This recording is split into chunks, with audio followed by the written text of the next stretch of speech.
नमस्कार बेटा, क्या हाल चाल है? ठीक है सर, एकदम। अच्छा, आज हम बातें कम करेंगे और तेजी से फटाफट से क्वेश्चंस की प्रैक्टिस करेंगे। अब हम स्पीड में आ चुके हैं।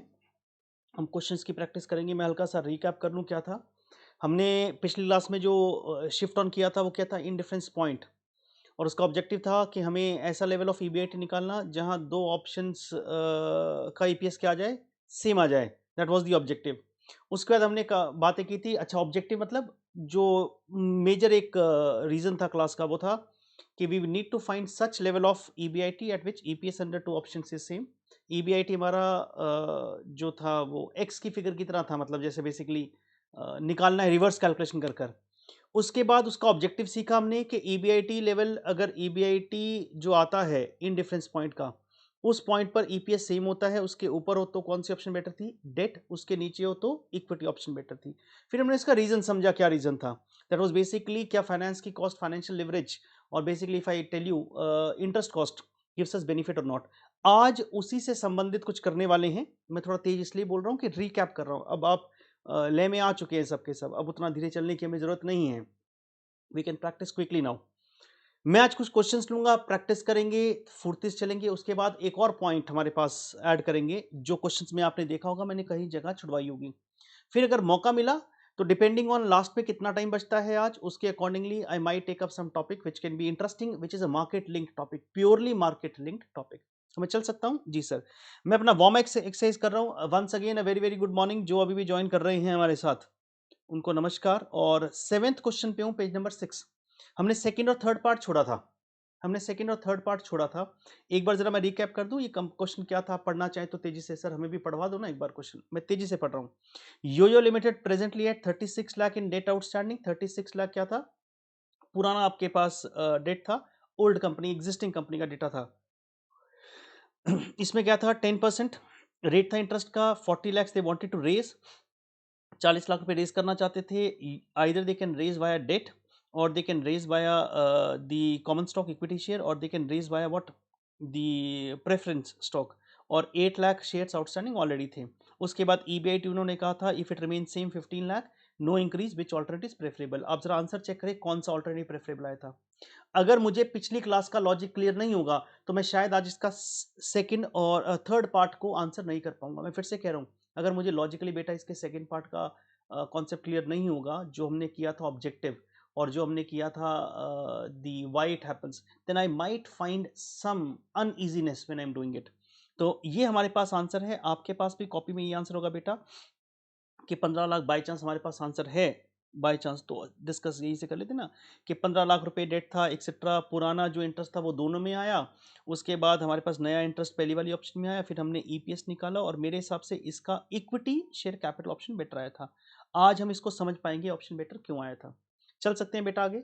तो मैं इस क्वेश्चन को आगे ले जाना चाहूंगा, स्ट्रेट अवे बी पार्ट पे जाऊंगा। आई होप रिवाइज करते हुए अब थोड़ा सा हम ऐसा पेस पकड़ सकते हैं। मतलब रिवाइज ही तो कर रहे हैं ना, कुछ कर नहीं रहे हैं जी सर। पकड़ सकते हैं, नहीं भी करते तो कौन सा फर्क पड़ता। अच्छा, चलो जी चलो। लो जी लो, अब मैं अपने मुद्दे की बात पे आता हूँ। हाँ जी, what is indifference mathematically. Indifference point निकालना है बेटा, बी पार्ट। सर हमने जगह नहीं छोड़ी है, कोई बात नहीं, फ्रेश पेज पे कर लो। कोई बात नहीं, फ्रेश पेज पे कर लो, ऊपर नंबरिंग लिख देना बेटा। What is indifference point mathematically between debt and common. क्या मतलब सर इसका, डेट एंड कॉमन। ध्यान से समझिए क्वेश्चन का है ना, मतलब समझना इंपॉर्टेंट है, आंसर ऑटोमेटिक फ्लो करेगा। we need to find mathematical we need to find sir the indifference point debt and common. मतलब अगर आप डेट से पैसा रेज करें या इक्विटी से पैसा रेज करें, मतलब EPS under common is equity plan, all equity share capital. All equity share तो मैं यहां बोल नहीं पाऊंगा, अब क्यों, पुरानी कंपनी है। अब जरा ध्यान से सुने मेरी बात को, पुरानी कंपनी है। क्या पुरानी कंपनी में इंटरेस्ट था, क्या पुरानी कंपनी में इंटरेस्ट था, बोलो हाँ पुरानी कंपनी में इंटरेस्ट था। ये देखिए ना, ये देखिए ना, ये रहा इंटरेस्ट बेटा, ये रहा पुरानी। क्या नई कंपनी में भी इंटरेस्ट है, यस नई में भी है। इसका मतलब अब अगर ध्यान से सोचें, इक्वेशन को बनाते हुए ध्यान से बनाइएगा, अगर आप बना पाए that means I have been successful in my job, that's it. अगर आप बना पाए तो, और मैं आपकी भावना समझ जाऊंगा, फ्लो से समझ जाऊंगा बना पा रहे हैं क्या। आपने पिछली क्लास तक देखा all equity share capital plan, equity and debt. अब दोनों में डेट एंड डेट है, वैसे तो दोनों में डेट एंड डेट है सर, लेकिन लैंग्वेज तो बोलता है ना between debt and common. Sir language तो बोलता है बिटवीन डेट एंड कॉमन, इसका मतलब नया पैसा अगर डेट से रेस करो, नया पैसा अगर इक्विटी से रेस करो, नए पैसे की बात कर रहा है, पुराना तो रहेगा रहेगा। तो मैं लिखूंगा ऐसे ही, EPS under common plan, EPS under debt plan, EPS under common, EPS under debt. But interestingly interest component will come in both the plans. बोले हाँ, क्यों सर? क्योंकि पुराना इंटरेस्ट तो रहेगा ही रहेगा, चाहे नया पैसा कॉमन से रेस करें और चाहे नया पैसा किससे रेस करें, डेट से रेस करें। बात को समझ गए? तो इक्वेशन क्या बनेगी sir? EBIT minus interest one, मैं इंटरेस्ट वन का नाम दे दूंगा, into one minus T divide by N one is equal to EBIT minus interest two, दूसरे केस में ज्यादा इंटरेस्ट आएगा डेट प्लान में, into one minus T divide by N two, number of shares में फर्क आ जाएगा, इंटरेस्ट में फर्क आ जाएगा। सर चल सकते हैं? I hope you are clear with that please, I hope you are clear. दोनों में इंटरेस्ट आएगा, दोनों में इंटरेस्ट आएगा, इक्वेशन अपने आप बनाएंगे क्योंकि ओल्ड इंटरेस्ट का कॉन्सेप्ट है, रट्टा नहीं मारेंगे किसी भी फॉर्मूले का। मैं फिर से कह रहा हूं आपको, अगर आपको दिक्कत लगे तो आप इस इक्वेशन को देखना, क्या इक्विटी शेयर कैपिटल में इंटरेस्ट था? इंटरेस्ट था, पुराना इंटरेस्ट है। तो हमारे पास बी पार्ट है बेटा, यस बी पार्ट लिखे जी, लिखे सर। ओए होए होए होए होए, जगह ही नहीं है कहीं भाई, कितनी राइट में जाना पड़ेगा सर? बहुत राइट में जाना पड़ा ये तो।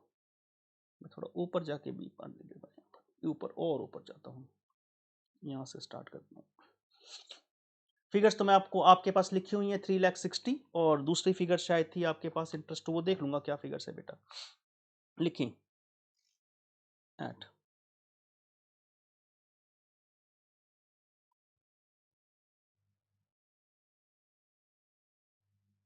जिनको आ गया है वो मेरे से आगे चल सकते हैं, मैं थोड़ा धीरे चलता हूँ, मेरे को आदत है धीरे चलने की बेटा जी। ईपीएस अंडर कॉमन लिखूंगा, यही शब्द EPS under common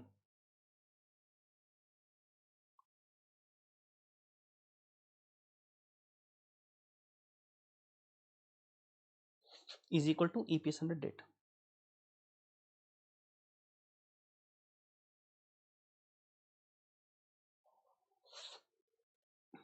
EBIT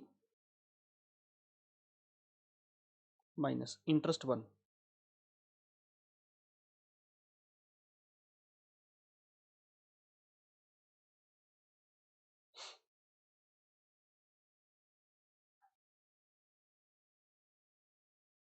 EBIT minus interest to.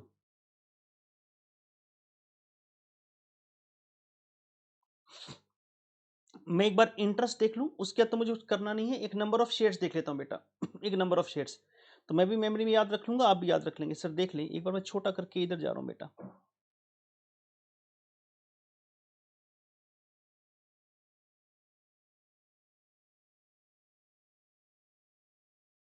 हमारे पास जो इंटरेस्ट है ऑल इक्विटी में वो है 3,60,000, 3,60,000 ध्यान रखना, और नए वाले में आएगा 360 प्लस 3,60,000 प्लस 4,80,000, 8,40,000, 8,40,000 बेटा, 8,40,000, and we have number of shares outstanding 8 lakh and 10,50,000। तो एक में इंटरेस्ट बढ़ गया और एक में ये नंबर ऑफ शेयर्स बढ़ गए, 1050, 8 lakh, 316, 840। Yes done sir done.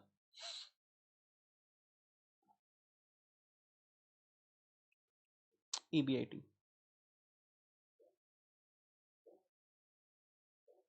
EBIT minus common में 360, ये 1 - टी बेटा कट गया था, डिवाइड बाय N1, N1 कितना था? 1,05,000, should be equal to EBIT minus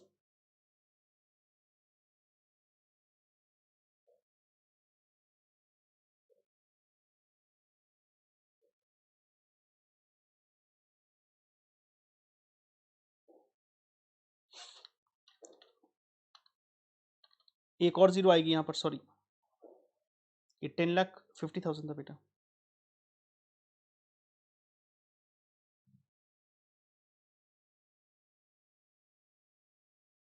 मैं डिवाइड करके देख रहा हूँ, 1050 डिवाइड बाई 800, मतलब डिवाइड बाय, अगर एकदम एग्जैक्ट राउंडिंग ऑफ पॉइंट्स आए तो पूरे पूरे लिख दीजिएगा, 1.3125, 1 पॉइंट। सर कैसे किया आपने? 1050 800 है ना, तो इसको भी मैंने कोशिश की काटने की, 1 से गया, 1050 डिवाइड बाई 800, 1.3125, 1.3125 वो यहाँ जाएगा बेटा, तो मैं इक्वेशन को सॉल्व कर पाऊंगा।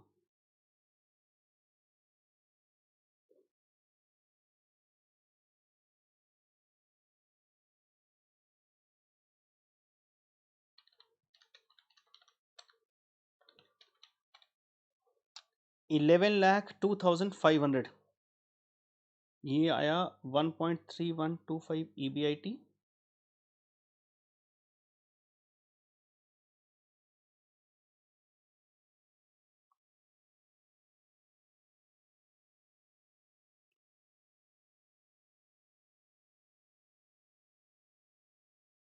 मैं minus minus sign automatically adjust कर रहा हूँ क्योंकि एक को इधर लेके जाना, एक को इधर लेके जाना, ऑटोमेटिक हो जाएगा। आप जैसे करना चाहें वैसे कर लीजिएगा।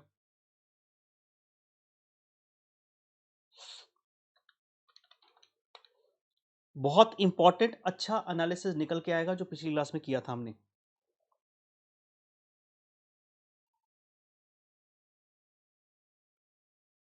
ये EBIT, ये बेटा EBIT ना लिखने की हैबिट नहीं है ना, इसलिए सर।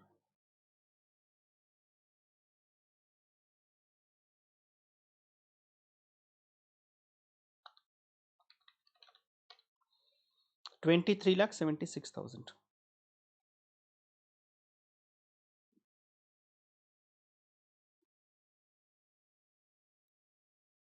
रीड करके बताएं सेंटेंस को, रीड करके बताएं, बहुत अच्छा एनालिसिस निकल के आएगा बेटा, रीड करें।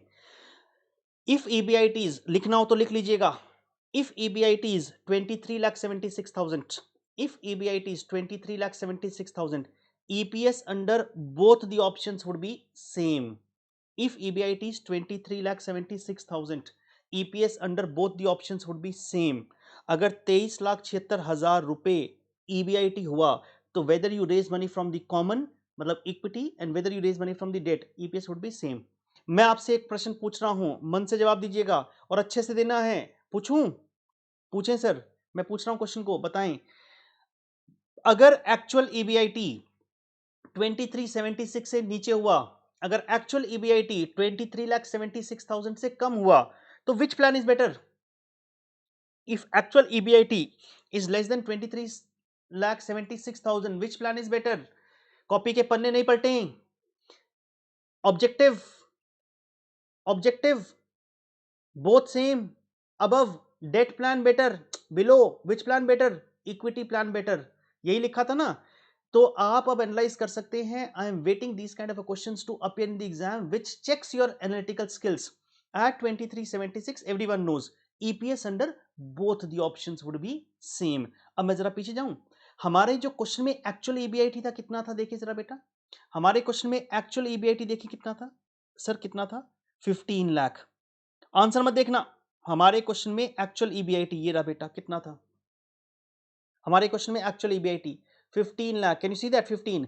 कौन सा प्लान बेटर आना चाहिए, ब्रेक इवन या इनडिफरेंस?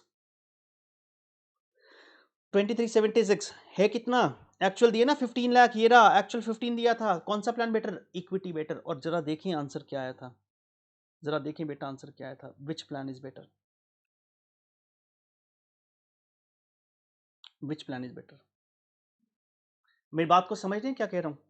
मेरी बात को समझने का प्रयास करें। इसका मतलब क्रॉस चेक आंसर को कर सकते हैं, एग्जाम में कर सकते हैं। 23,76,000 everyone knows which one would be better, both would be better। लेकिन उससे नीचे अगर हुआ जो 15 लाख था इस क्वेश्चन में, तो इसका मतलब क्या हुआ, which would be better? Equity, वही आंसर आया। अब मैं आपसे अगला प्रश्न पूछ लूं, अगर 2376 से ज्यादा होगा तो डेट बेटर होगा। यस, अब थर्ड पार्ट पढ़ते हैं बेटा। Can I read third part? Yes sir, third part पढ़ेंगे। मैंने पिछली क्लास में इसलिए इतना टाइम स्पेंड किया था कि आज की क्लास में हमें वो बर्डन ना लगे बेटा, नहीं तो पिछली क्लास में इतना स्लो होने की जरूरत नहीं थी मेरे को। विच ऑल्टरनेटिव डू यू प्रेफर?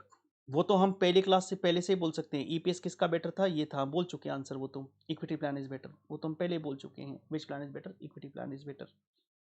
उसके बाद वो तो पहले बोल चुके थे ना फर्स्ट में, तो वापस लिख देना चाहिए, common stock is preferable. How much, look at this part, beautifully framed. How much EBIT need to increase before the next alternative would be best? how much EBIT need to increase, look at the language, how much EBIT need to increase before the next alternative would be best। बहुत सुंदरता से बनाया। ये पूछ सकता था कितने रुपए के बाद डेट प्लान बेटर होगा, सब आंसर दे देते 23,76,000। इसमें भी वही आंसर देते हैं। सब मजे की बात तो ये है, मजे की बात है, वही देते हैं 23,76,000। हमको पता है कि once it crosses 23,76,000 debt plan would be better. इसने घुमा के लैंग्वेज पूछा, how much EBIT need to increase before the next alternative would be best. और ये भी नहीं बोला कौन सा प्लान बेस्ट। हमें पता है कि हम कहां खड़े हैं। ध्यान से सुने मेरी बात को, सामने देखें बेटा, हम कहां खड़े हैं बेटा, हम खड़े हैं 15 लाख पर। हम कहां खड़े हैं बेटा, 15 लाख पर। इक्विटी बेटर है।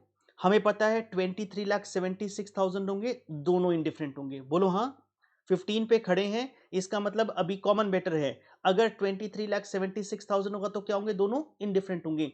अगर हम 2376 से बढ़ गए आगे, अगर हम 2376 से बढ़ गए आगे, तो which plan is better. Next alternative कौन सा है, डेट।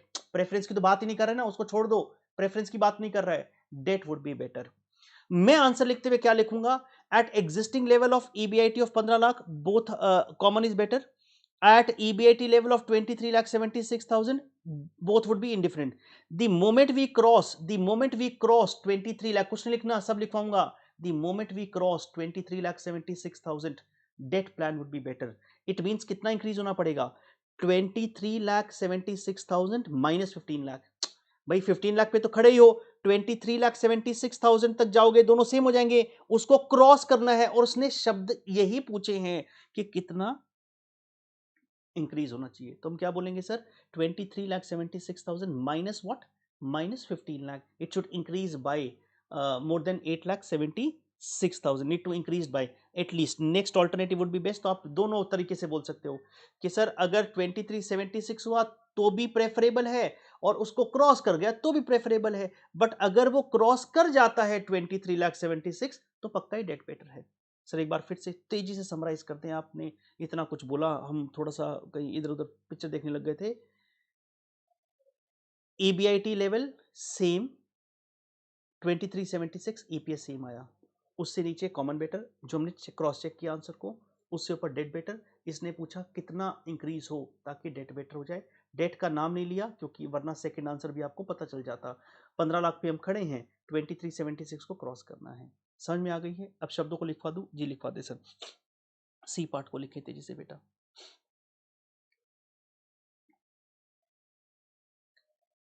मेरे को हैबिट है वैसे, मैं जनरली सब कुछ ही लिखवाता हूँ जो बोलता हूँ, बट फिर भी अगर कुछ लगे ना आपको, जैसे कि सर हमें ये भी लिखना था, तो feel free to write anything you want. Feel free बेटा।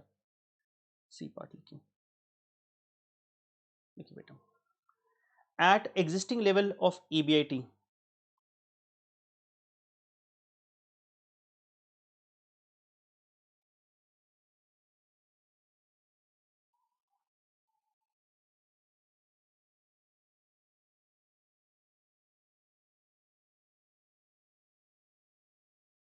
at existing level of EBIT, that is rupees 15 lakh,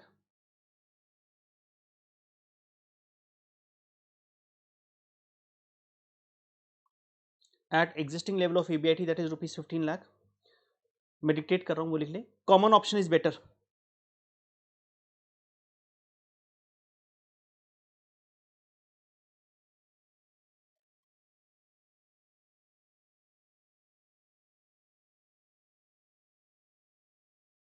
eight existing level of EBIT, that is rupees 15 lakh, common option is better. नीचे लिखे, at indifference point of EBIT,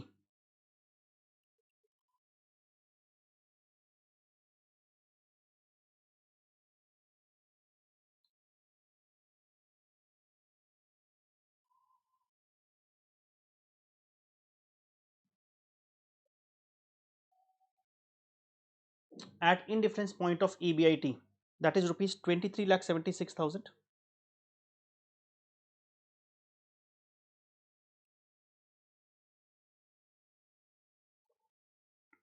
that is rupees 23,76,000, both common and debt option would give both।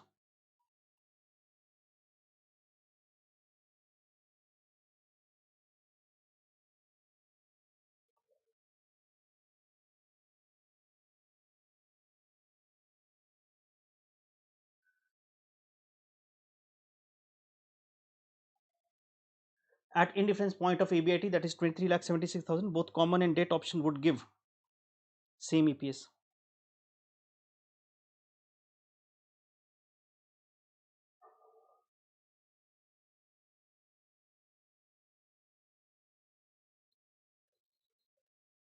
At indifference point of EBIT, that is 23,70,000, both common and debt option would give same EPS. जी sir. If EBIT exceeds 23,76,000,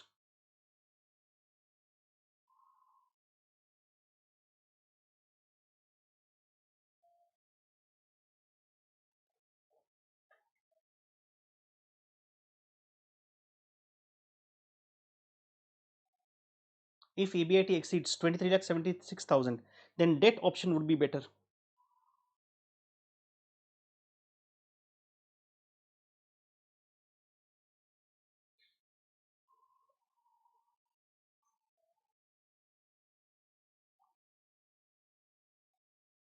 If EBIT exceeds 23,76,000, then debt option would be better. तो कितना increase होना पड़ेगा आप सोच के बताएं मुझे. इसका मतलब है EBIT अभी खड़ा है 15 लाख पर. मैंने बहुत क्लियर शब्दों में लिखा है एग्जिस्टिंग लेवल 15 लाख पर common option is better. At 2376 both common and debt would be better. If EBIT exceeds, then debt would be better. तो कितना exceed होना पड़ेगा? 23,76,000 minus 15 lakh. It means EBIT need to increase. It means लिखें बेटा.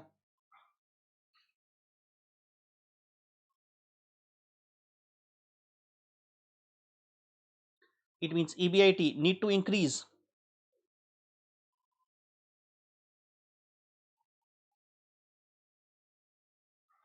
Increase more than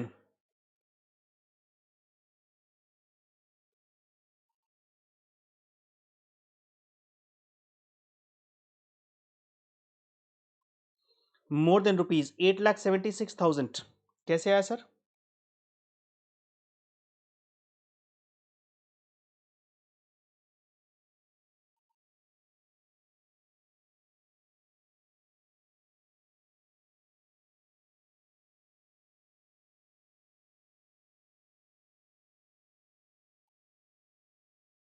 $2376 minus 15 lakh, so that debt option would be better.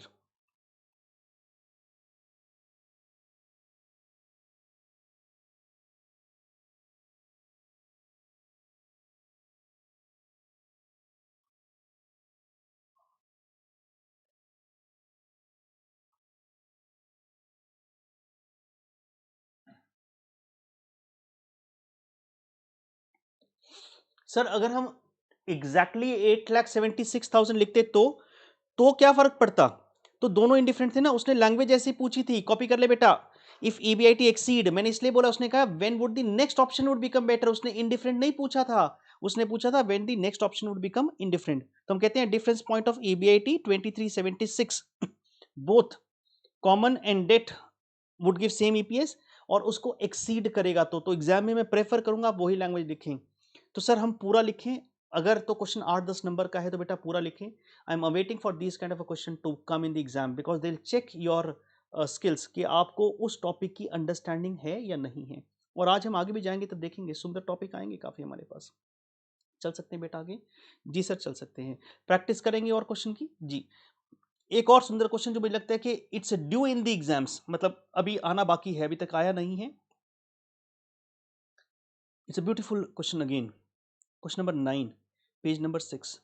Important mark कर लीजिएगा. 9 and 6 opposite कर दो, 6 बन जाता है, 6 को ऑपोजिट कर दो 9 बन जाता है. न्यूमरोलॉजी के हिसाब से इंपॉर्टेंट हो गया बेटा.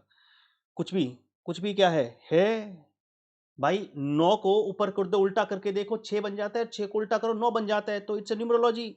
इसमें क्या है? क्वेश्चन को आप पढ़ ले पहले एक बार, दिमाग में कुछ ख्याल आए फिर से रुक जाइएगा, जिटर्स आएंगे, wait for them, I wait for you. जी आप पढ़े क्वेश्चन को, फिर मैं पढ़ता हूं. Single minute time, I give it to you.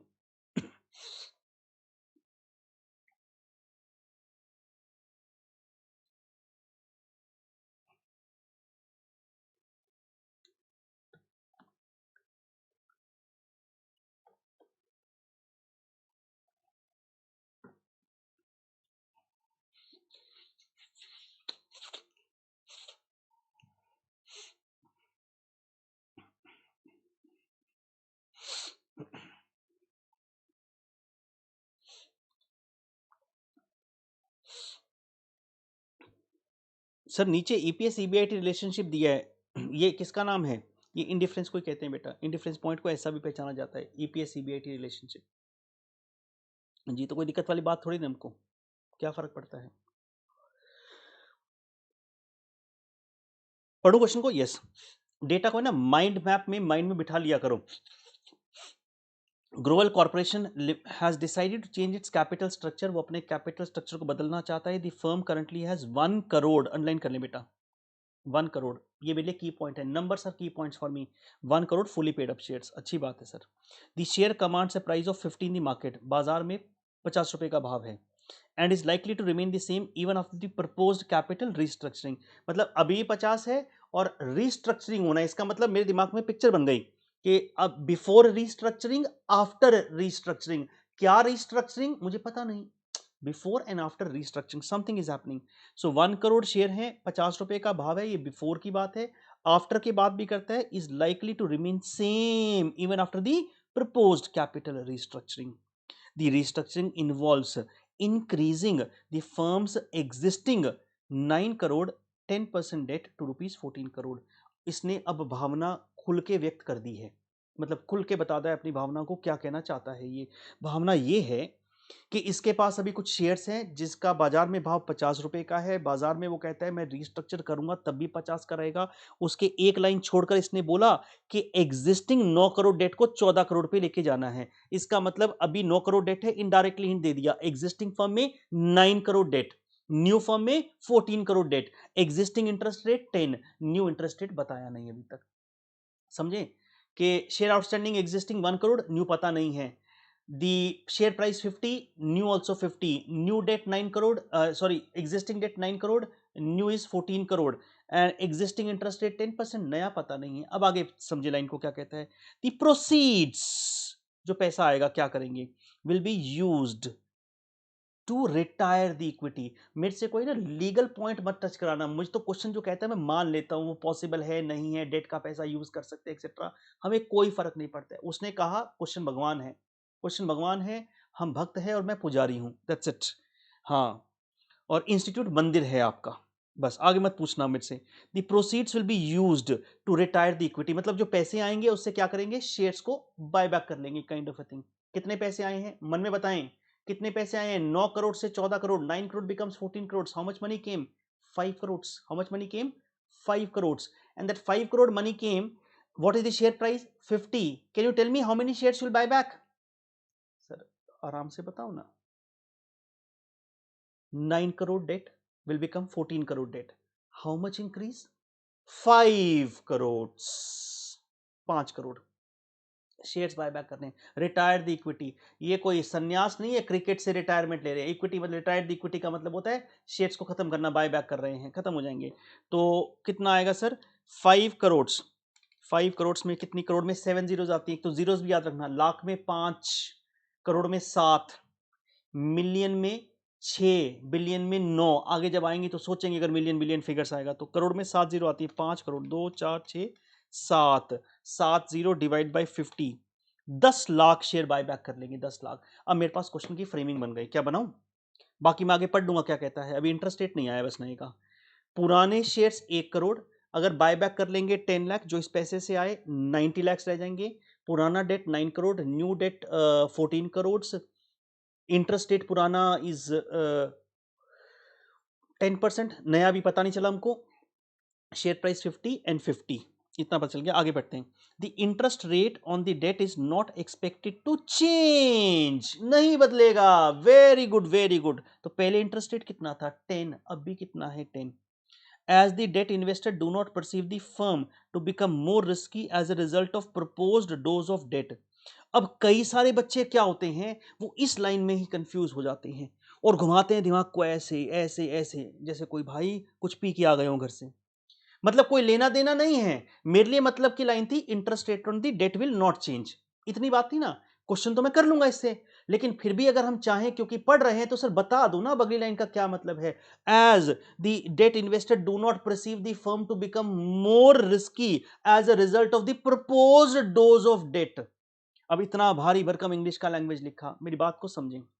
मैंने कहीं एक क्वेश्चन कराते हुए शायद आई थिंक कैपिटल स्ट्रक्चर की सेकेंड क्लास में maybe I would have spoken when you take more of debt the firm becomes risky. पिछली class से लिंक करो ना कि जब आप ज्यादा डेट लेते हैं तो फर्म रिस्की हो जाती है ना। अगर रिस्की होती है तो भाई साहब क्या होता है, इंटरेस्ट रेट उस पर नहीं आता है, आपको महंगा मिलता है इंटरेस्ट रेट, कहीं ना कहीं महंगा मिलना चाहिए। वैसे शेयर प्राइस पर भी फर्क आता है, क्वेश्चन ने नहीं किया वैसे आता है। तो ये कहना चाहता है, जस्टिफाई कर रहा है कि आप इंटरेस्ट रेट पहले भी 10 मांग रहे थे, अब भी 10 मान ले, चेंज ना करें। हम ये अज्यूम कर रहे हैं कि रिस्क बढ़ने से मतलब debt investor do not perceive as the debt investor do not perceive the firm to become more risky. उनको लगता है कि कोई रिस्क में बदलाव नहीं आएगा, तो पहले भी 10 था 9 करोड़ पे, इस पे भी 10 हो जाएगा। हमें क्या फर्क पड़ता है? क्या प्रैक्टिकल लाइफ में फर्क पड़ता है? आप आजमा के देख लेना प्रैक्टिकल लाइफ में। दी मोमेंट अगर कभी मौका मिला, न्यूज आई वैसी, मैं दिखाऊंगा, the moment company raises a debt, the moment company raises debt the share price also gets impacted. उसको मतलब एक नेगेटिव रिएक्शन देखा जाता है जनरली, अगर वो अच्छे कारण नहीं लिया गया हो और उसका कोई दिक्कत आने वाली हो फर्म में, और इंटरेस्ट रेट भी वो नहीं मिलता है उसको, that does not become. But इन्होंने लैंग्वेज कह दी है, तो मेरे लिए क्वेश्चन पूरा तैयार हो गया है। मैं भी बना दूंगा बिफोर रिस्ट्रक्चरिंग, आफ्टर रिस्ट्रक्चरिंग, मैं डेटा को पुट कर दूंगा। पूरा पढ़ दूं? यस, पूरा पढ़ लें। Company is in 40% tax bracket, keeping mind EPS EBIT indifference point को कहते हैं। In the context of capital structure calculate the minimum level of EBIT that a firm must earn so that EPS does not change. मतलब हम ये बदलाव करेंगे तो कम से कम कितना कमाना चाहिए ताकि आपका ईपीएस में बदलाव ना आए। क्वेश्चन को करने की कोशिश करेंगे। तो माइंड में बन गया सर फिगर्स क्या क्या, और फिगर बहुत सिंपल थी और मैं इसे इंपॉर्टेंट मान रहा हूँ। बच्चे गलती करेंगे, मैं 100% जानू बच्चे गलती करेंगे, क्योंकि वो क्या पॉइंट सोचते हैं। मैं 1 मिनट ले सकता हूँ आपका, 30 सेकेंड ही लूंगा, 30 सेकेंड लूंगा सिर्फ। क्या गलती करते हैं? पहला, वो ये दिमाग लगाते हैं कि रिटायर इक्विटी का क्या मतलब है। मैं उसके बाद क्या करूंगा, बायबैक करने के बाद read your buyback laws also, although I do not care about the buyback laws and etcetera because my finance is from the global perspective. मेरे 1 करोड़ शेयर 90 लाख रह जाएंगे, that's it, it is at that simple. दूसरा, rate change क्यों नहीं हो रहा है? Question इतना क्लियर बोल दिया, रेट चेंज नहीं है तो रेट चेंज नहीं है। अगर कोई लैंग्वेज नहीं देता, सपोज करो कोई लैंग्वेज नहीं देता, तो क्या करते? तो भी तो कुछ अज्यूम ही करना पड़ता, हमें रेट चेंज नहीं है, देयर इज अजम्पशन, बिकॉज और कोई चॉइस आपके पास बचती नहीं है। तो सर हमने बातें बहुत कर ली हैं, अब आप इसका स्ट्रक्चर बना दें, फिर हम क्वेश्चन कर लेंगे। और हमने कईयों ने तो कर भी लिया है, अच्छी बात है आपने कर लिया, मैंने नहीं किया भाई। और मेरे को अभी समझ में अभी भी आया, तो मैं करूंगा भी कैसे, तो मैं इसको इस साइड में ले जाके करूंगा। अरे बाप रे बाप, मेरे को फिगर्स तो देखनी नहीं है तो मैं और साइड में चला जाता हूँ, मेरे को क्या फर्क पड़ता है? मेरे को फिगर्स क्या है, मन में बस गई हैं फिगर्स। छोटा सा क्वेश्चन है, मन में बस जाती है बेटा, लिखें।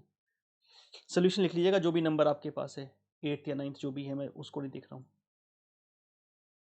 सर वैसे 9 था, आप लिख लीजिए जो भी था भाई, before restructuring.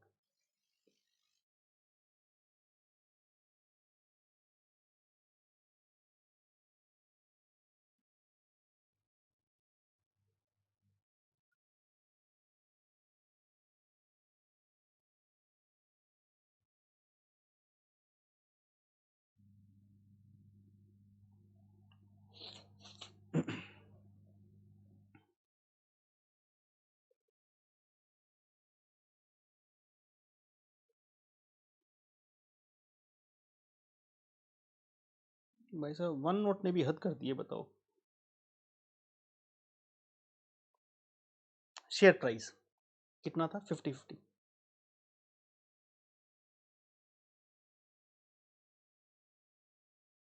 Ji sir. Number of equity shares,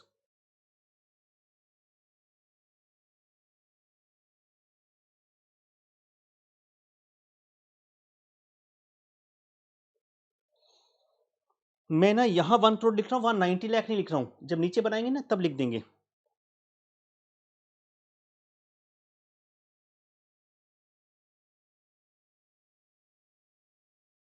इसको ब्लैंक छोड़ रहा हूँ बेटा अभी। जी सर। डेट बड़ा बड़ा लिख लीजिएगा पूरा, 9 करोड़ बेटा।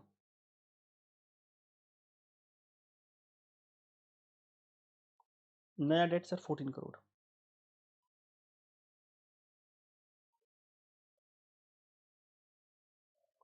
इंटरेस्ट रेट,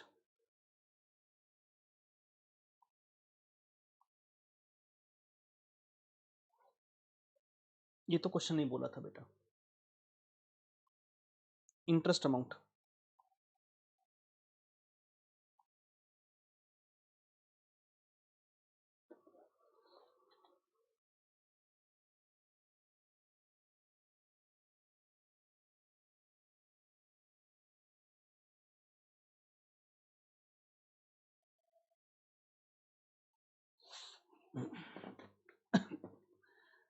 50-50 1 करोड़, ये आ गया बेटा 9 लाख 14 लाख 10%।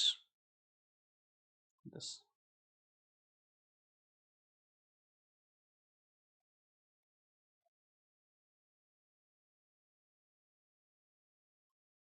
एग्जिस्टिंग डेट, अब लिखें जरा नीचे बेटा, existing debt is equal to ₹9 crore.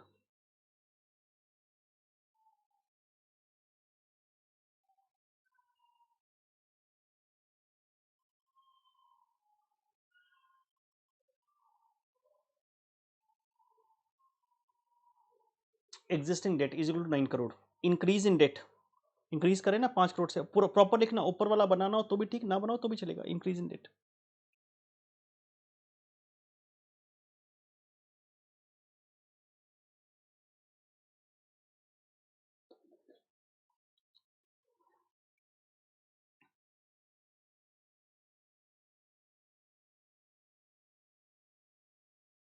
Five crore बेटा।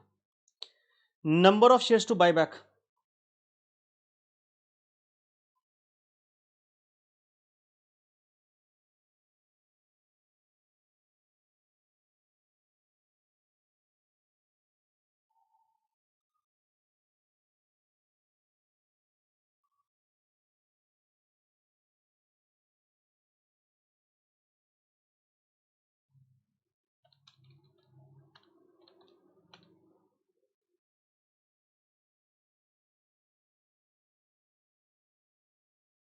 $10 लाख।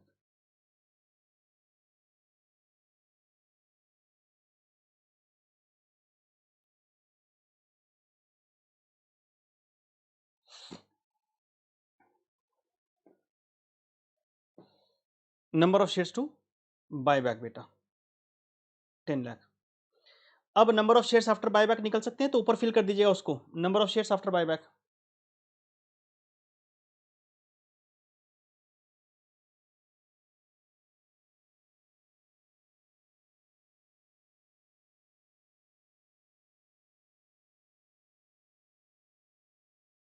एक करोड़ माइनस 10 लाख,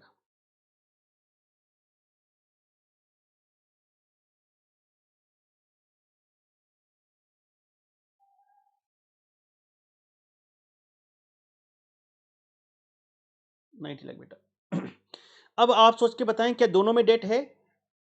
बोले हाँ, दोनों में डेट है ना बेटा, यस दोनों में डेट है। तो number of shares after buyback आ गए 1 करोड़ माइनस 10 लाख, 90 लाख, दोनों में डेट है। तो क्या करेंगे, EPS under existing plan versus EPS under new plan. तो मैं कोई नाम नहीं दे रहा हूं क्योंकि दोनों में डेट है। EPS under existing plan, under the new plan, under the existing plan interest would come 90 lakh rupees, and in the new plan the interest would come 1 crore 40 lakh. और अगर आपको फिल करना हो ना तो ये जाके रेफरेंस के लिए एरो दिखा देना, ताकि बाद में याद आ जाए ये कहाँ से आया। नहीं तो पता चला पहले 90 लाख लिख दिया और उसके बाद सोचे कि 90 लाख आए कहाँ से, वो समझ में नहीं आएगा। तो एरो लगा के लिखना, एग्जाम में एरो वेरो मत लगाना चाहिए। तो एग्जाम में तो नहीं भी बनाओगे तो भी चलेगा ऊपर वाला। लो जी लो, लिखिए बेटा, attain reference point.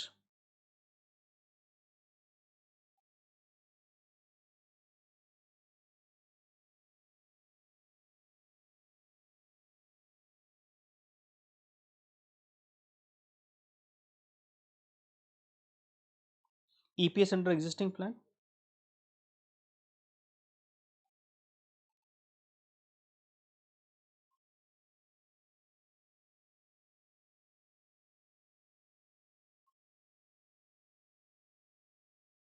EPS under new plan.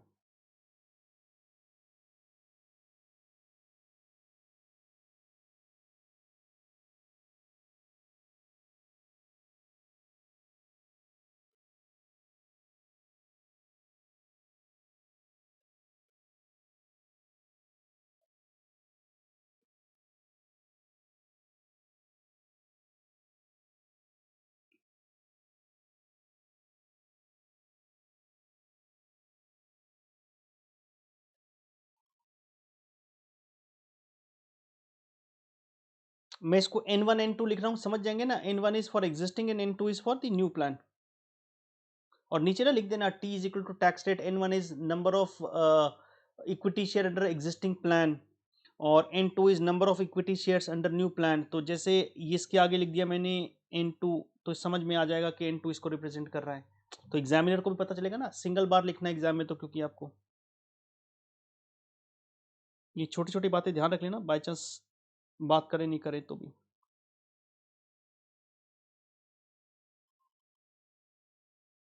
ये कट जाएगा सर, हमेशा कटेगा? हमेशा नहीं कटेगा बेटा, प्रेफरेंस में नहीं कटेगा, भी बनाएंगे।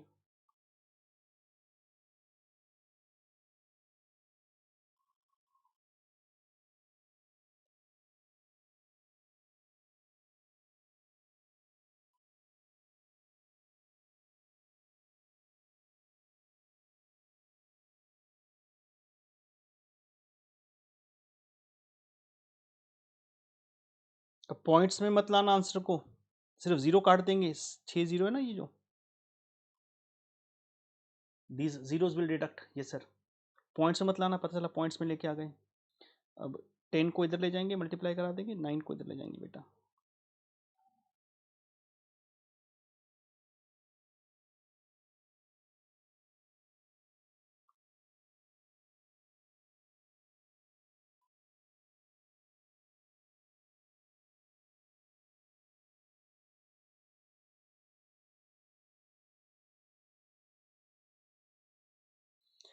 ये क्या बन गया सर, 9 इधर आया तो 9 EBIT minus 8 crore 10 lakh is equal to 10 EBIT minus 14 crore.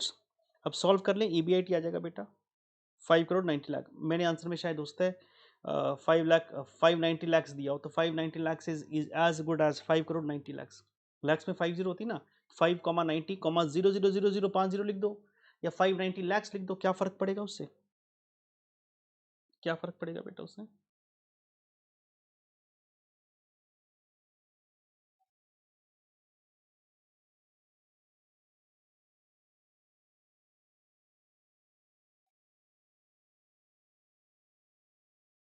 Sir क्या प्रूव करना है? प्रूव नहीं करना है, अपने रेफरेंस के लिए करना हो तो कर लीजिएगा। 5 करोड़ 90 लाख अगर EBIT हो तो EPS कितना आएगा, हमने काफ़ी प्रूफ किए तो मैं उसमें जा नहीं रहा हूँ।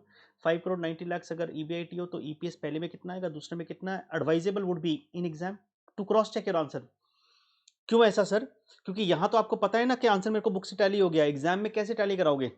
एग्जाम में कैसे टैली कराओगे बेटा? एग्जाम में टैली कराने के लिए आप क्या काम करना कि रफ में या रफ कैलकुलेटर पर जैसे भी 5 करोड़ 90 लाख इंटरेस्ट इतना हो, EBT इतना हो, टैक्स इतना हो, पैट इतना हो, नंबर ऑफ शेयर इतना हो, कितना EPS आता है, फिर न्यू प्लान में भी निकाल लेना।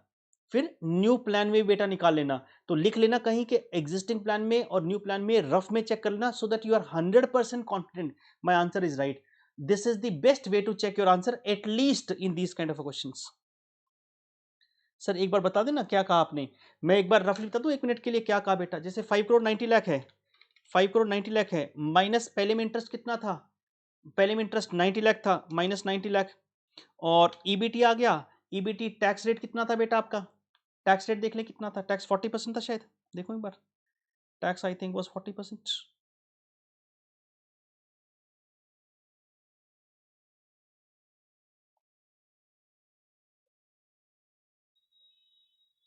टैक्स रेट 40% था ना, तो into 0.6 divide by number of shares कर दो जितने हैं, तो 1 करोड़ थे, तो EPS आ जाएगा। वैसे आप दूसरे पे कैलकुलेट कर लेना, मतलब मैं बेसिक स्ट्रक्चर बता रहा हूँ कि वैसे आप दूसरे पे कैलकुलेट कर लीजिएगा। 5 करोड़ 90 लाख, उसमें से इंटरेस्ट कितना है 1 करोड़ 40 लाख, और tax 40 into 0.6 divide by number of shares कितने हैं 90 लैक्स, तो EPS दोनों का सेम आना चाहिए। कर लेंगे ना क्रॉस चेक, और क्रॉस चेक करना है एग्जाम में बेटा, क्रॉस चेक करना है। सर एक बार आंसर दिखाना, आंसर क्या दिखाना है नालायक, आंसर क्या दिखाना है भाई, बड़ी दूर जाना पड़ता है आंसर दिखाने के लिए, बताओ कहाँ गया? ये रहा ये रहा ये रहा।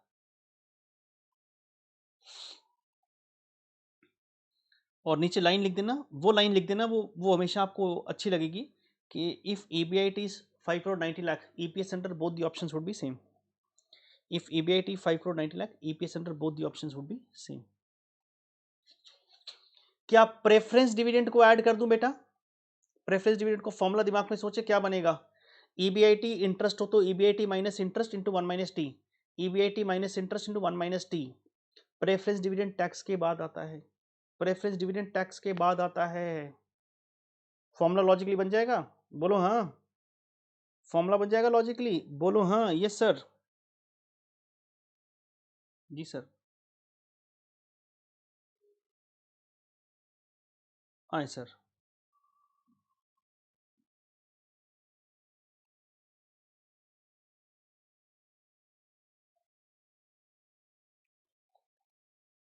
Page number 2 example 2 important mark कर लीजिए बेटा, page number 2 example 2 important mark कर लीजिए। सर एग्जाम्पल वन जैसे तो हमने पिछली क्लास में 2 क्वेश्चन कर लिए थे, कोई करने की जरूरत ही नहीं है। अगर आप देखो एग्जाम्पल 1 को कि 60 लाख रुपए चाहिए, alternative 1 equity finance, debt equity 2:1। भाई साहब मतलब तो ना बोरियत तो लग गई है, सिमिलर सिमिलर क्वेश्चन। और ये मेरे नहीं है, ये अलग अलग जगह से पिक किए हुए, जैसे होता आरटीपी में हो, एग्जाम में आया हो, कहीं और से आया हो, तो सिमिलर टाइप ऑफ क्वेश्चन थे, तो उसकी तो हम चर्चा कर ही नहीं रहे ना सर। एग्जाम्पल 2 ये देख रहे हैं बेटा, example 2 calculate, example 2 page number 2 ultra important mark कर लीजिए। Calculate the level of EBIT at which EPS in difference point between the following financing alternatives will occur। अच्छी बात है। Equity share capital 6 lakh, 12% debenture 4 lakh, total कितना हो गया बेटा? Total कितना हो गया? 10 लाख सर। अगला equity share capital 4 lakh, 14% preference share capital 2 lakh and 12% debenture 4। ओ तेरी, मतलब कमाल कर दिया भाई साहब। तो क्या फर्क पड़ता है, कमाल कर दिया तुम्हें, क्या फर्क पड़ता है? मैं अपना पूरा ढंग से काम करूंगा बेटा, एकदम बिल्कुल। पहले में equity share capital and debt ये हो गया, दूसरे में equity share capital preference and debt. भाई क्या फर्क पड़ा? EPS under first option, second option. Equity debt में तो आपका एकदम मतलब फ्लो आ चुका है, EBIT minus interest, EBT into 1 - T, PAT divide by number of shares. EBIT minus interest is EBT into 1 - T is what? PAT divide by number of shares. अगर मैं उस पैट में से माइनस प्रेफरेंस शेयर कर दूं, अगर उस PAT में से माइनस प्रेफरेंस शेयर कर दूं, तो क्या मेरा अगला फॉर्मूला भी बन जाता है? बोलो हाँ। अगला फॉर्मूला भी बन जाता है ना बेटा, बोलो हाँ। तो मुझे कुछ ज़्यादा दिक्कत वाली बात है नहीं, मैं अपने पास सारा स्ट्रक्चर लिखूंगा, क्योंकि मुझे लिखना है फर्स्ट ऑप्शन में equity share capital 6 lakh, issue price कितना है सर, ये लिखा है नीचे, टैक्स रेट 35, पार वैल्यू 10 पे इशू किए हैं। तो मैं पूरा स्ट्रक्चर लिखूंगा, पूरा स्ट्रक्चर लिखने के बाद फॉर्मूला बनाएंगे, फिर आंसर निकाल लेंगे। जी सर लिखें एग्जाम्पल 2। तो आपको फॉर्मूला अपने आप बनाना है बेटा। जी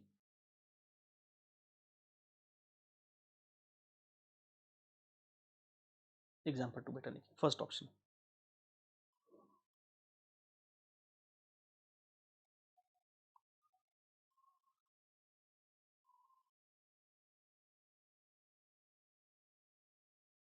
6 लाख पार वैल्यू या इशू प्राइस, एक ही बात है।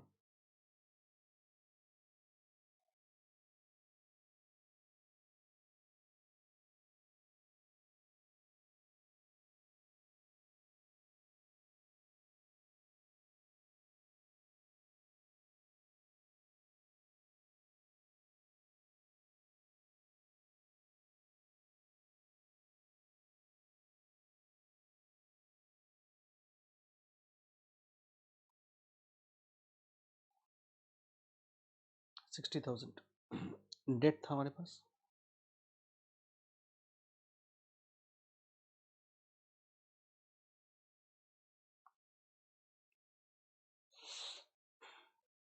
Interest rate 12%।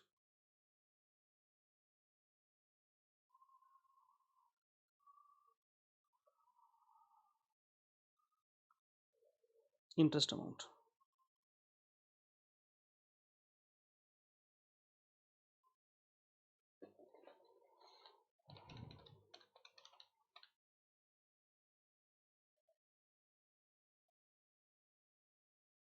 48,000 बेटा। ये फर्स्ट ऑप्शन हो गई हमारे पास। अब मैं सेकंड ऑप्शन पे काम करूं? जी सर।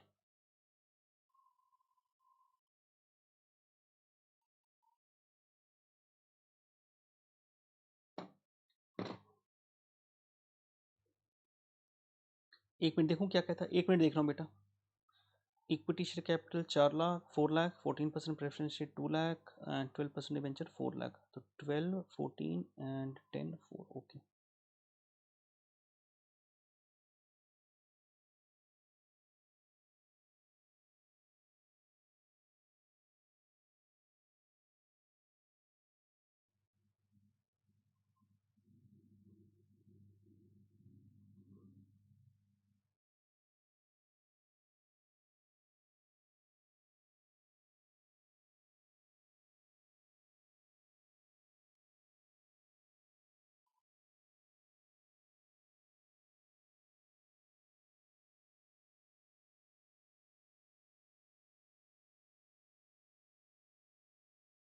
40,000। प्रेफरेंस शेयर कैपिटल कितने थे? 2 लाख।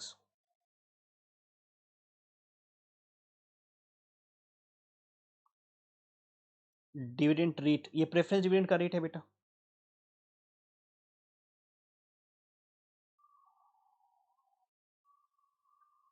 14% प्रेफरेंस डिविडेंड आ जाएगा।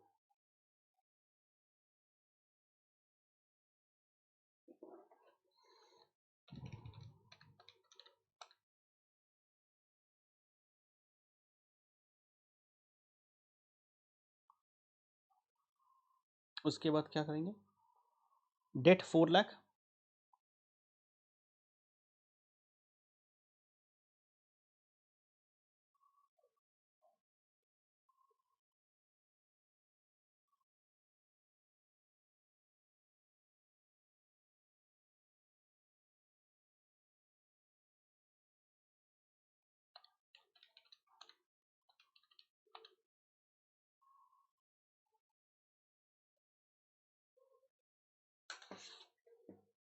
$48,000 बेटा, ये सेम आ रहा है।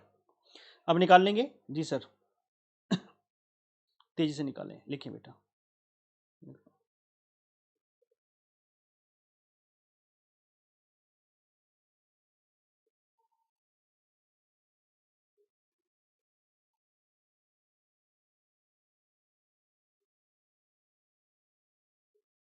एट इंडिफरेंस पॉइंट फॉर्मूले में आएगा EPS under first option is equal to EPS under second option बेटा।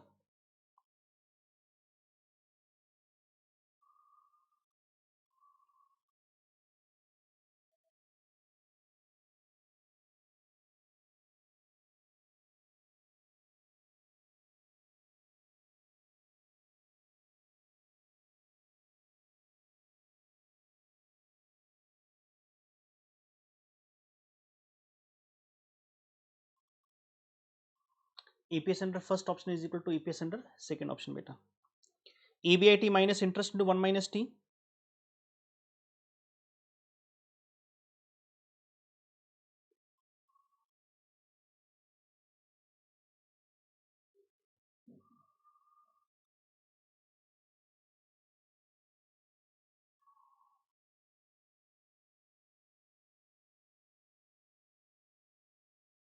Minus what? Preference dividend. और अब 1 - t कैंसिल मत कर देना। 1 - t बेटा कैंसिल मत कर देना।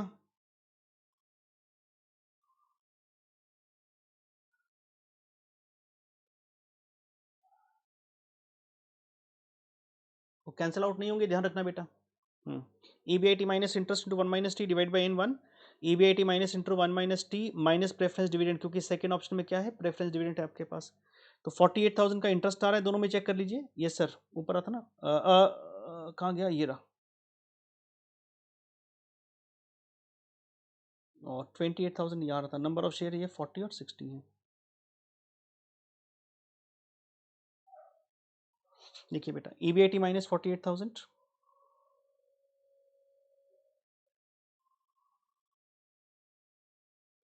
टैक्स का रेट दिया है 35% आई थिंक। यस 35।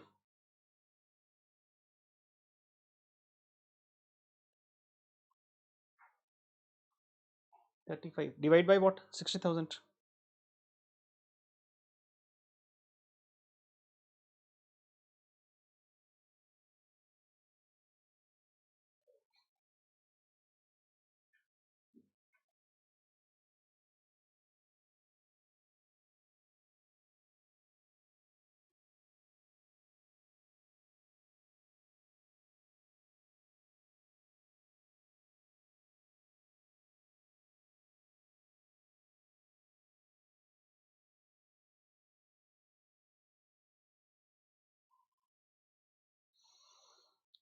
सॉल्व कर लेंगे बेटा इसको, क्या आएगा?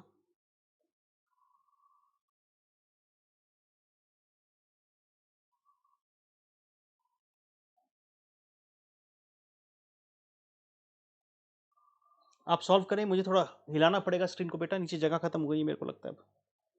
तो I might have to twist और slightly move the place here. आप तेजी से कॉपी कर लें इसको बेटा।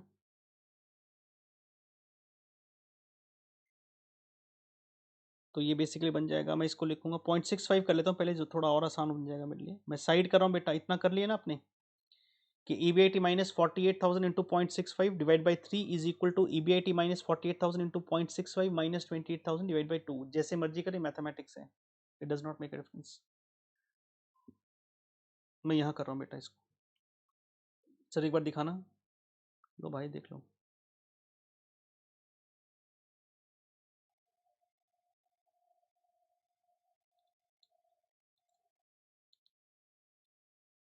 देख लिए सर।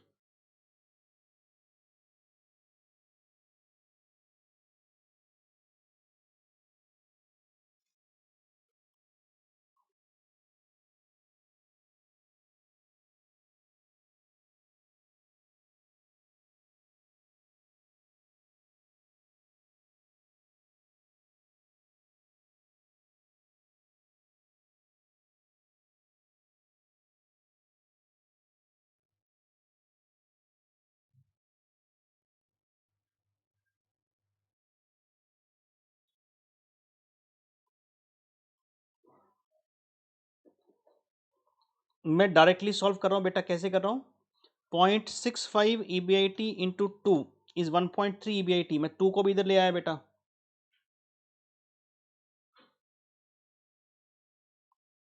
और फिर क्या करूंगा 0.65 इंटू 48,000 इंटू 2, मतलब कर लेंगे ना, इतना तो मैं अज्यूम करता हूँ बेटा, कर लेंगे आप अपने आप 62,400।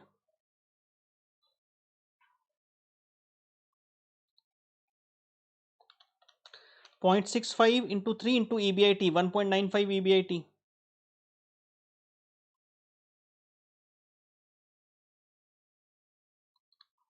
0.65 इंटू 48,000 इंटू 3, 3 वहां जाएगा ना ऊपर, 3 ऊपर जाएगा बेटा, इंटू 3 93,600।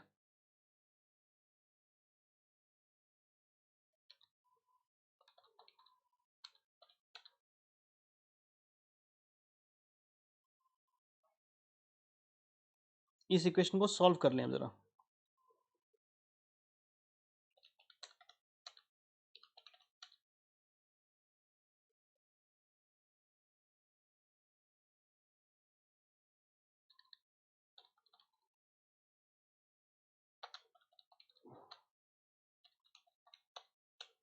ये आता है 115,200। सर कैसे किया? 1.95 EBIT था, 1.3 को एडजस्ट किया, 93,600, 84,000 और 62,000 एडजस्ट कर दिया बेटा। 0.65 implies EBIT is equal to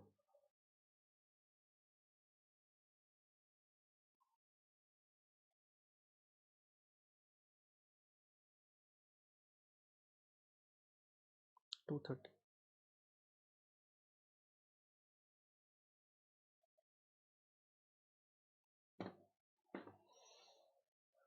लो बेटा तेजी से कॉपी कर लो। इसका मतलब अगर EBIT इतना होगा, अगर EBIT इतना होगा तो क्या होगा?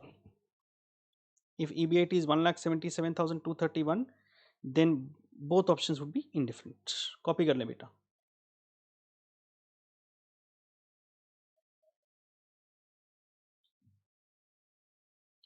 चले बेटा आगे। Yes sir.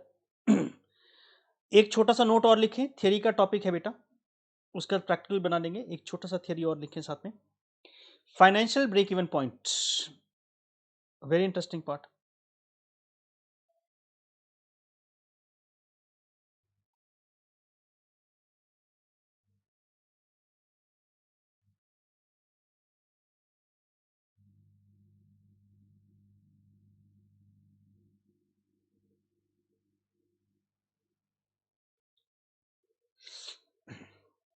Financial break even point, आपने ब्रेक इवन पॉइंट तो बहुत किए होंगे।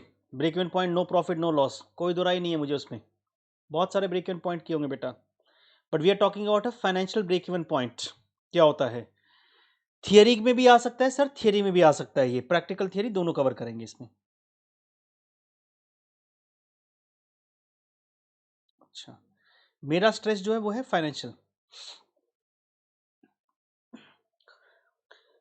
फाइनेंशियल ब्रेक इवन पॉइंट का मतलब है ऐसा level of EBIT. Break even point का मतलब नो प्रॉफिट नो लॉस, बहुत सारी जगह हो सकता है ना, किस लेवल पे बात कर रहा हूं मैं, कहां पर जीरो प्रॉफिट हो।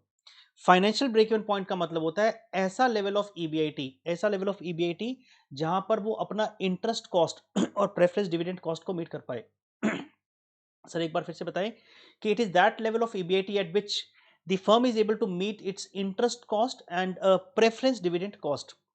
तो जैसे फॉर एग्जांपल मैं एक रफ नंबर ले रहा हूं कि मेरी कुछ इंटरेस्ट कॉस्ट आ रही है, कुछ प्रेफरेंस डिविडेंड की कॉस्ट आ रही है, तो मैं इतना ईबीआईटी कमाऊं कि उन दोनों का ध्यान रख सकूं। That is called financial break even point. इसको डिफरेंट भाषा में बोलूं, it is that level of EBIT at which earnings for equity shareholders is zero. Earnings for equity shareholders is zero, इसका मतलब है इक्विटी शेयर होल्डर्स के लिए कुछ ना बचे, ऐसा लेवल ऑफ ईबीआईटी को कहते हैं फाइनेंशियल ब्रेक इवन पॉइंट। मन में ख्याल आ गया कि सर जब इक्विटी शेयर होल्डर्स के लिए कुछ बचा ही नहीं तो फिर क्या काम करेंगे। मैंने ये कहा कहा कि बचेगा नहीं उनके लिए। भाषा को ध्यान से सुने और समझने का प्रयास करें। मैं एक ऐसा ब्रेक इवन पॉइंट जानना चाहता हूं जिसमें मैं अपनी इंटरेस्ट की और प्रेफरेंस डिविडेंड की कॉस्ट को कमा पाऊं, कम से कम उतना तो कमाऊं। फर्म हमेशा इक्विटी शेयर होल्डर के कमाने के लिए काम करती है, ऐसा नहीं है कि उनके लिए काम नहीं करती, करती उनके लिए ही काम है। हम क्या जानना चाहते हैं कि अगर इक्विटी होल्डर्स के लिए कुछ ना भी बचे तो ऐसा पॉइंट इतना ईबीआईटी तो कम से कम हो कि मेरा प्रेफरेंस डिविडेंड का कॉस्ट मीट हो जाए और मेरा इंटरेस्ट का कॉस्ट मीट हो जाए। तो मैं पहले इसको शब्दों में लिखूंगा, प्लीज इससे कभी ये मत समझना कंपनी कुछ कमाएगी नहीं। भाई कंपनी तो पूरा कमाएगी, लेकिन मुझे अपना एक पता होना चाहिए ना ब्रेक इवन पॉइंट क्या है। जब मैं फाइनेंशियल ब्रेक इवन पॉइंट कहता हूं इसका मतलब फाइनेंस की कॉस्ट को मीट कर रहा हूं, और किसी भी कंपनी में दो बड़ी फाइनेंस की कॉस्ट होती है, interest cost and preference dividend cost. चर्चाएं हम धीरे धीरे आगे जैसे जाएंगे वैसे वैसे करेंगे। नीचे लिखे मैंने जो थ्योरम बोला, एक्सक्यूज मी, जो थ्योरम बोला वो दो पॉइंट दिखाएंगे। फॉर्मूला मैं आपसे बनवाऊंगा, फिर से फॉर्मूला आपसे बनवाऊंगा। हाँ लिखे बेटा, पहला point, it is that level of EBIT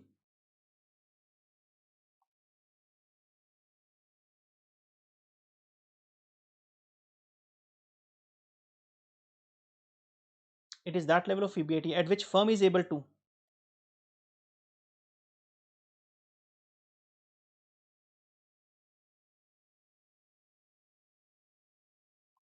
it is that level of EBIT at which firm is able to meet its finance cost.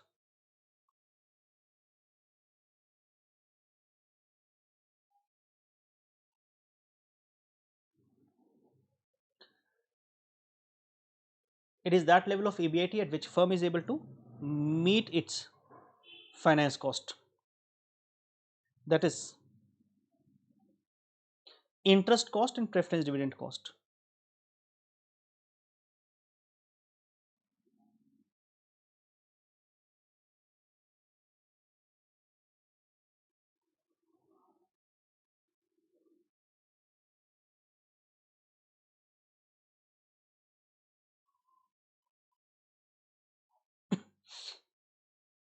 It is that level of EBIT at which firm is able to meet its finance cost, that is interest cost and preference dividend cost। बेटा कम से कम उतना तो कमाना है, अगर उतना ही नहीं कमा पाई तो बेकार है फर्म को चलाना।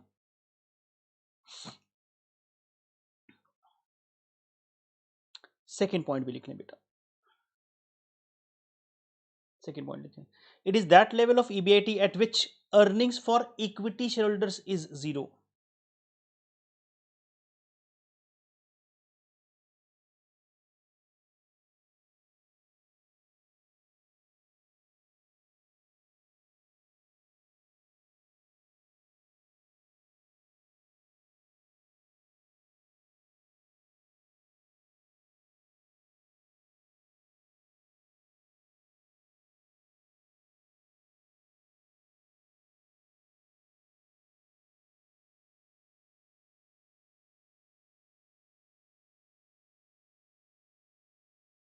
It is that level of EBIT at which earnings for equity shareholders is zero.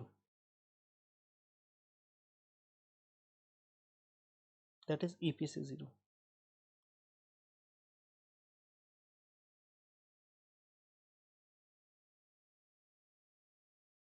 मैं फिर से कह रहा हूँ, इसका मतलब ये नहीं है कि अर्निंग्स फॉर इक्विटी शेयरहोल्डर्स को कमाना ही नहीं है, कमाएंगे तो सही, लेकिन कम से कम ये तो पता हो ना कि वो कितना लेवल ईबीआईटी हो, ताकि इक्विटी के लिए कुछ भी ना बचे, बट एटलीस्ट इंटरेस्ट और प्रेफरेंस डिविडेंड का भुगतान हो जाए। और इसके बाद लिखें एफबीईपी का formula. FBEP financial break even point. 2-3 लाइनें छोड़ दीजिएगा, 2-3 लाइनें बेटा इसके नीचे छोड़ दो। क्या आप फॉर्मूला बनाएंगे? बोलो हाँ। क्या आप फॉर्मूला बनाएंगे? बोलो हाँ।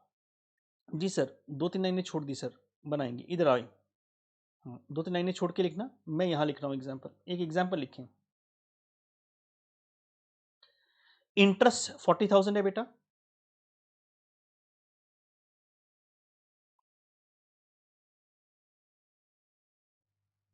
Preference dividend 24,000,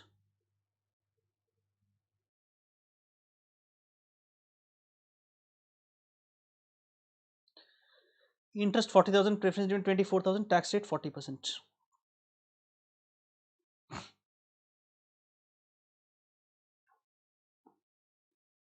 tax rate 40%। मैं पहले इसको एक जनरल तरीके से कर रहा हूं, एक्सक्यूज मी, जनरल तरीके से बेटा, बड़े फॉर्मेट में। फॉर्मूला शॉर्टकट आपसे बनवाऊंगा। सामने देखो, सामने देखो। ये एग्जाम में ऐसा नहीं करना जैसे कर रहा हूं, ये मैं सेवा का पाठ कर रहा हूं बेटा। फॉर्मूला आपसे बनवाऊंगा। लिखें, पहले पूरा स्ट्रक्चर बना लें। पहले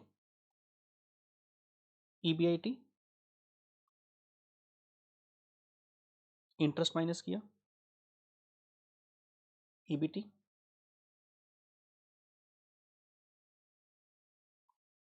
tax at the rate 40, PAT, मैं कह सकता हूं ना पैट 60% है बेटा। अगर ईबीटी का 40% टैक्स है तो पैट 60% होगा, इतना तो कह सकता हूं। बोलो हाँ, यस। प्रेफरेंस डिविडेंड,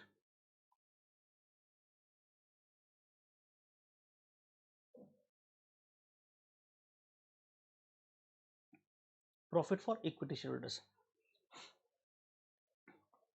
ये फॉर्मूला नहीं है, ये मैं एक जनरल तरीके से करने की कोशिश कर रहा हूं कि अगर मैं ऐसे बनाता तो क्या आंसर आता, और उसको मैं फॉर्मूले में पुट करूंगा और एक इनकम टैक्स का बहुत सुंदर पॉइंट निकल के आएगा। मैं फिर से कह रहा हूं, इनकम टैक्स का बहुत सुंदर पॉइंट निकल के आएगा। ऊपर देखें, सामने देखें बेटा।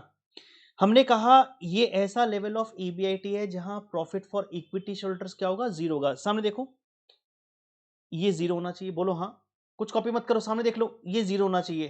क्योंकि एक बार में समझ में आ गया ना तो समझ में आ जाएगा, वरना फॉर्मूले में रट्टा ही मारना पड़ता है फिर तो। ये जीरो होना चाहिए। प्रेफरेंस डिविडेंड कितना पे करना है? 24,000। 24। अब आप मुझे बताएं पैट कितना होना चाहिए ताकि 24 प्रेफरेंस डिविडेंड पे करे और profit for equity shareholder zero आए। सर जीरो आपने बना दिया, क्यों? क्योंकि ब्रेक इवन पॉइंट का मतलब तो है जीरो ना। कौन से लेवल पे break even point? Financial break even point की बात कर रहे हैं हम, तो मैंने जीरो बनाया। इसलिए मैं रिवर्स जा रहा हूं ऊपर। तो अगर 24,000 मुझे ये देना है बेटा, ये 24,000 देना है, तो मैं कह सकता हूं पैट लेवल पे 24,000 कमाऊं, पैट लेवल पे 24,000 कमाऊं तो मेरा profit for equity shareholder zero आएगा। यस, सामने देखो 24 जीरो। अब आप चाहे एक्स का फिगर लेके काम कर लो, चाहे जनरल। मैं अज्यूम करता हूं इतने बड़े बच्चे तो आप हो गए हैं कि इतना मैथमेटिक्स समझ पाएंगे। अगर ये फिगर एक्स हो, अगर ये फिगर एक्स हो, इसका 40% टैक्स चला जाए, इसका 40 टैक्स चला जाए तो 60 पैट बचा ना, 60 पैट बचा ना बेटा। अगर मैं रिवर्स कैलकुलेट करूं आपको कि x कितना होना चाहिए, x कितना होना चाहिए, अगर आप करें तो ऐसे कर ले, चाहें x minus x into 40/100 is equal to 60 is equal to 24,000। मैं रिवर्स कैलकुलेट कर रहा हूं बेटा, यहां पर मैं रिवर्स कैलकुलेट कर रहा हूं। क्या मैं कर सकता हूं? तो ऐसा कह सकता हूं 24,000 इज इक्वल टू व्हाट, 60%। भाई 24,000 इज इक्वल टू व्हाट, 60%।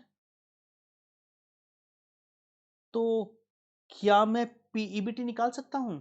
नहीं तो आप ऐसा कर लें, क्या करेंगे आप? ईबीटी को एक्स माने, ईबीटी को एक्स माने बेटा, ईबीटी एक्स। तो आप फॉर्मूला क्या बनाते? अगर आप बनाते फॉर्मूला तो मैं ऐसे बनाता ना शायद, ईबीटी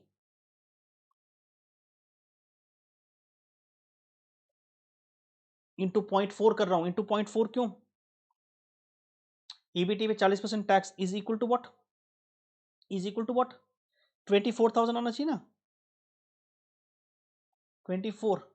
और इसको मैं क्या बोलता अगर बोलता तो ईबीटी माइनस 0.4 ईबीटी, और ये 24,000 जो है वो किसके इक्वल है, वो किसके इक्वल है, ऐसे बोलते ना 24,000 है तो ऐसे सॉल्व करते, मैंने डायरेक्टली कर दिया 24/60%, 24/60%, तो इसको सॉल्व करते तो क्या आता 0.6 ईबीटी इज इक्वल टू 24,000, ऐसा ही करते ना, ऊपर भी तो ये किया, तो यहां मेरे पास क्या आ गया बेटा, ये मेरे पास कितना आ गया 24,000 डिवाइड बाय 0.6, 40,000। सामने देखो प्लीज, अब भाषा में सुनने का प्रयास करें, क्या मतलब है भाषा में, कम से कम 24,000 रुपए कमाने पड़ेंगे बेटा मुझे, कम से कम 24,000 रुपए कमाने पड़ेंगे मुझे, अगर क्या करना है, मुझे कम से कम 24,000 रुपए कमाने पड़ेंगे if I have to make a payment of a preference dividend of 24। इसका मतलब हम कहते हैं अगर 24,000 का प्रेफरेंस डिविडेंड पे करना है, अगर 24,000 का प्रेफरेंस डिविडेंड पे करना है तो आपको 24,000 नहीं 40,000 कमाने पड़ेंगे। समझे क्यों? क्योंकि उस 40 में से पहले टैक्स वाले अपना टैक्स लेके जाएंगे, फिर जो बचेगा वो प्रेफरेंस डिविडेंड को जाएगा। हम इसे कहते हैं preference dividend does not save tax, preference dividend does not save tax. और आप अकाउंटेंसी में क्या कहते हैं पता है, preference dividend is an appropriation item, preference dividend, dividend is an appropriation item, वो अप्रोप्रिएशन में आता है। अगर आप बाइफरकेट करते हैं by chance profit and loss and appropriation account, तो मैं सिंपल भाषा में आम आदमी की भाषा में बोल रहा हूं कि भाई साहब अगर 24,000 रुपए का 24,000 का प्रेफरेंस डिविडेंड पे करना है तो मुझे 40,000 रुपए कमाने पड़ेंगे, क्योंकि बीच में टैक्स पे करना पड़ेगा 16 का, 40,000 पर टैक्स चला जाएगा, उसके बाद बचेगा।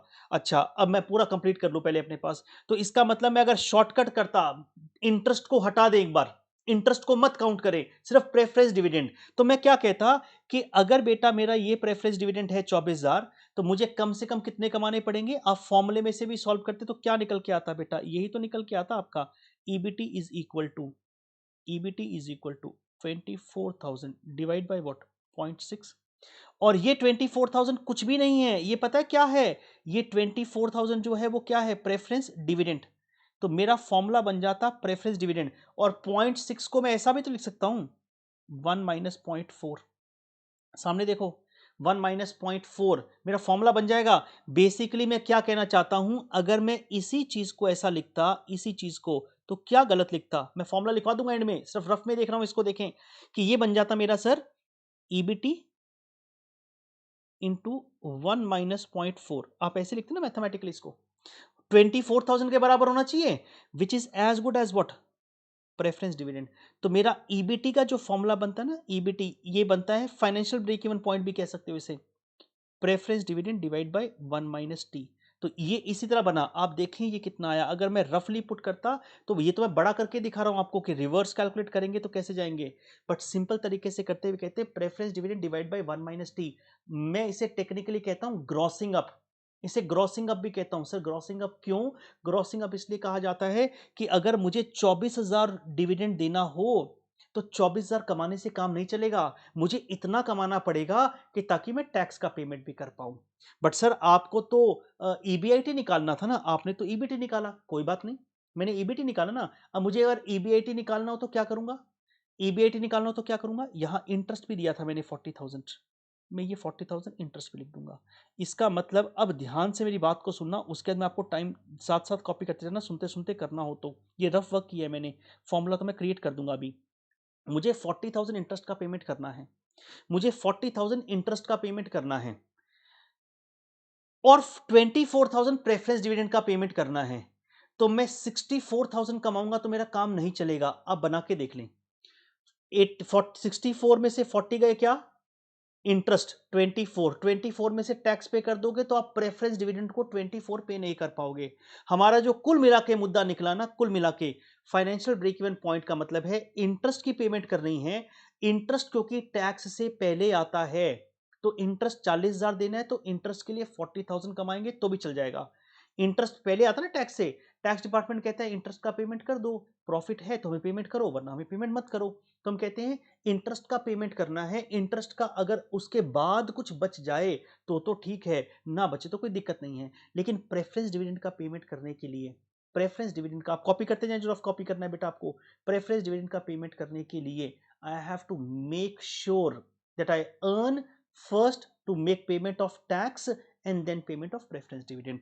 अब मैं अगर सिंपल सा फॉर्मूला पुट करता ना, फॉर्मूला वहां भी लिखूंगा जहां है, तो मेरा ब्रेक इवन पॉइंट होता है, break even point EBIT would be equal to interest plus preference dividend divide by 1 minus T. और आप अगर अटैच करके देखें तो कर सकते हैं कि इंटरेस्ट का पेमेंट 40,000 कमाने से मेरा EBIT लेवल पे काम हो जाएगा, क्योंकि टैक्स वाले मुझे परेशान नहीं करेंगे, वो कहेंगे आप इंटरेस्ट का पेमेंट कर दो। लेकिन जब मुझे प्रेफरेंस डिविडेंड का 24,000 पे करना पड़ेगा, जब मुझे प्रेफरेंस डिविडेंड का 24,000 पे करना पड़ेगा, डिवाइड बाय 1 माइनस टी। इसका मतलब है अगर आप ध्यान से सोचने का प्रयास करें, प्लस 0.6, तो इसे में बोलते हैं कि 24,000 इज एज गुड एज 60%। और आप सोच ले क्यों, क्योंकि पैट 24,000 है, वो 60% ही तो था, पूरा 100% कितना होता। और मैं अगर इस इक्वेशन को भी देखूं, EBT minus EBT into tax should be equal to PAT, and PAT is nothing but preference dividend. तो ईबीटी माइनस 0.4 ईबीटी, तो मैं ये इक्वेशन बना सकता था ना, is equal to preference dividend. ये यहां से निकल के आया, यही तो चीज निकल के आई बेटा, किसी भी एंगल से देखें। इसको भाषा में क्या बोला जाता है सर? भाषा में इसे बोला जाता है कि interest is a tax deductible expense, your interest saves tax. आपका ये इनकम टैक्स अलाउ करता है। स्टेटमेंट जो लिखना हो वो लिख लेना, मैं अजम्पशन ये मान रहा हूं कि आप सबको ये लैंग्वेज आती है, इनकम टैक्स के स्टूडेंट है तो। Interest is an tax deductible expense, interest is an tax deductible expense. Simple भाषा में बताएं सर इसको क्या कहते हैं? Interest saves tax. Sir interest ने कैसे सेव किया टैक्स को? क्योंकि भाई साहब जब इंटरेस्ट पेमेंट कर देंगे तो ईबीटी कम हो जाएगा ना, ईबीटी कम हो जाएगा तो ऑटोमेटिकली टैक्स का अमाउंट कम हो जाएगा। आप दो कंपनियों के बीच में एक फैसला करके देख ले, एक में इंटरेस्ट है एक में इंटरेस्ट नहीं है। इतने सारे क्वेश्चन किए हैं आपने, उसमें देखें जिसमें इंटरेस्ट है क्या टैक्स का अमाउंट कम होता है? मैं ये नहीं कह रहा हूं कौन सी ऑप्शन बेटर है, आप अर्थ का अनर्थ निकालने लग जाएं कहीं को। मैं ये वर्ड यूज नहीं कर रहा हूं विच ऑप्शन इज बेटर, मैं सिर्फ ये वर्ड यूज कर रहा हूं, एक स्ट्रक्चर में इंटरेस्ट है एक स्ट्रक्चर में इंटरेस्ट नहीं है। अगर दोनों का ईबीआईटी लेवल सेम है तो चेक करके देखें कि टैक्स कम कौन सी फर्म पे करती है। मैं कह रहा हूं जो इंटरेस्ट ज्यादा पे करती है वो फर्म टैक्स पे कम पे करती है। क्यों? इंटरेस्ट खर्चा है, जब आप खर्चा माइनस करते हैं आपका टैक्सेबल प्रॉफिट कम हो जाता है, और क्योंकि आपका टैक्सेबल प्रॉफिट कम हो जाता है यू सेव टैक्स। स्टेटमेंट लिख ले, मैं डिक्टेट कर देता हूं, interest saves tax, that's it. Interest saves tax, interest tax बचाता है। इसी को मैंने पहले भाषा बोला था, interest is an tax deductible expense. बात खत्म हो गई। इसके आगे एक स्टेटमेंट और लिख लें सर, कहां लिखे? कहीं भी लिख लें, रफ में लिखना है आपको, ताकि ये आपको स्ट्राइक करता रहे बार बार। ये कोई फॉर्मल डिक्टेशन नहीं है, ये स्ट्राइक करना चाहिए बार बार। ये मैंने रफ वर्क किया है सारा, जो यहां स्क्रीन पे आपको दिखाई दे रहा है। Preference dividend is not, preference dividend is not tax deductible expense. Preference dividend is not tax deductible expense. Preference dividend is not tax deductible expense. That is it does not save tax. That is it does not save tax. It does not save tax. वो tax नहीं बचाता है। एक line और लिखना चाहें तो लिख लें, before making payment of preference dividend, before making payment of preference dividend, before making payment of preference dividend, we need to pay income tax.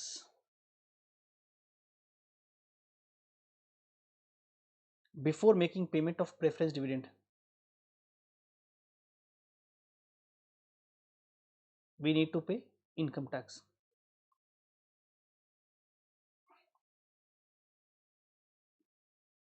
We need to pay income tax. Fine. और इसे कहते हैं, मैं इसे शब्दों में अगर बोलूँ ना, इसे क्या कहता हूँ, P D divide by 1 minus T, मैं इसे कहता हूँ ग्रॉसिंग अप।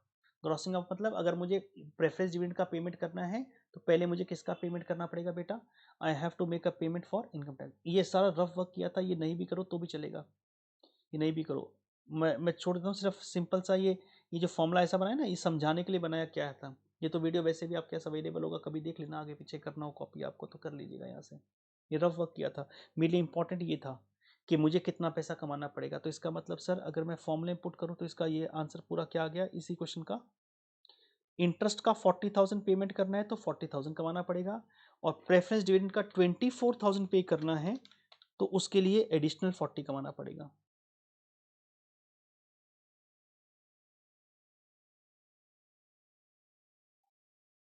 Eighty thousand. तो अब मैं उस फॉर्मूले को पुट कर सकता हूँ अपने पास। यहाँ फाइनेंशियल ब्रेक इवन का फॉर्मूला था ना, ये वाला, जहाँ जगह छोड़ के आए थे, जहाँ जगह छोड़ के आए थे। तो अगर आप ये राइट से कॉपी कर रहे हो तो मैं यहाँ दिखाता हूँ इसको। ये फॉर्मूला क्या बन जाएगा सर, इंटरेस्ट प्लस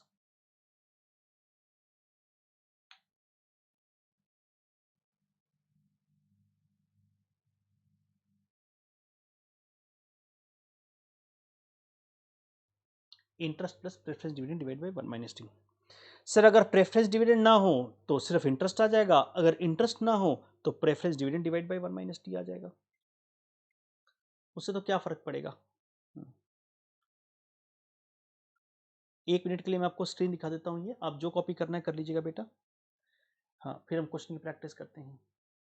तो ऊपर मैंने रफ वर्क बनाया सिर्फ कि अगर इंटरेस्ट 40,000 हो, प्रेफरेंस डिविडेंड 24,000 हो, टैक्स रेट 40 हो, मैं कितना लेवल ऑफ ईबीआईटी कमाऊं ताकि मैं दोनों का पेमेंट कर पाऊं। मैं कितना लेवल ऑफ ईबीआईटी कमाऊं ताकि दोनों का पेमेंट कर पाऊं।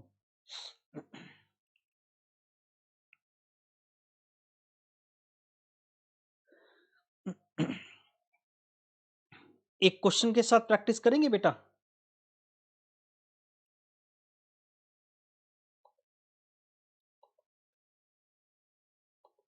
जी सर, आपको ना स्टार्टिंग में कुछ क्वेश्चंस कराए थे मैंने, उसमें कहा था जगह छोड़ दीजिए, आपने जगह छोड़ी होगी। जी सर, पी क्यू आर वाला क्वेश्चन करवाया था।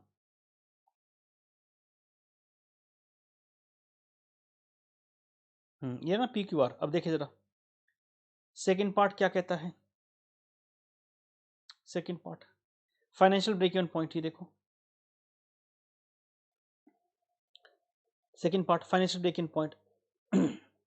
और अगर आंसर देखेंगे तो 3 प्लान ना, पहला इक्विटी प्लान है, तो पहला इक्विटी प्लान है तो उसमें तो मैं अगर ईबीआईटी, ये मेरे पास ये है ना, ये रहा, हाँ ये रहा बेटा, पहला तो ये रहा, फाइनेंशियल ब्रेक इवन पॉइंट निकालना है। देखो जरा अब मुझे बताएं, पहला इक्विटी प्लान है, अगर मैं कुछ भी ना कमाऊं, ना इंटरेस्ट चाहिए मुझे, ना मुझे इंटरेस्ट चाहिए बेटा यहाँ पर, ना मुझे प्रेफरेंस डिविडेंड, जीरो।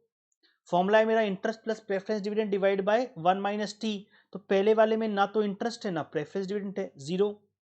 दूसरे वाले में क्या करूंगा, इंटरेस्ट है ना, प्रेफरेंस डिविडेंड नहीं है, प्रेफरेंस डिविडेंड नहीं है, तो इंटरेस्ट के बराबर अमाउंट कमाऊंगा तो आ जाएगा मेरे को। और तीसरे में क्या है, प्रेफरेंस डिविडेंड है, तो इसके लिए ये 2 लाख रुपए कमाने से काम नहीं चलेगा। तीसरा, it will be preference dividend divide by 1 minus T, preference dividend divide by 1 minus T, वो आएगा बेटा। अच्छा अब जरा ध्यान से करेंगे। अच्छा लो जी लो, लिखिए बेटा, मैं यहाँ लिख देता हूँ financial break even point second part, लिख लें।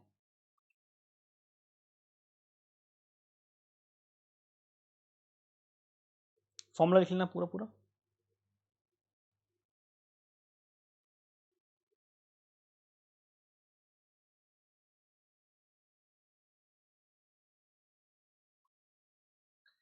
Plan P,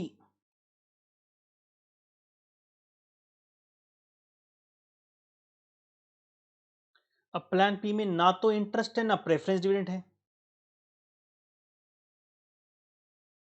zero. Plan P, plan Q,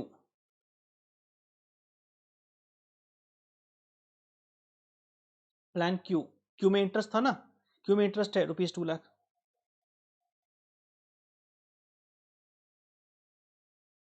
plan P, plan Q, plan are,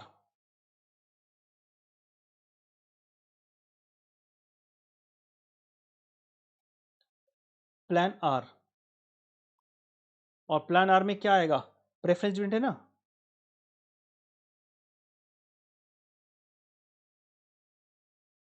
fifty percent tax से देख लीजिएगा।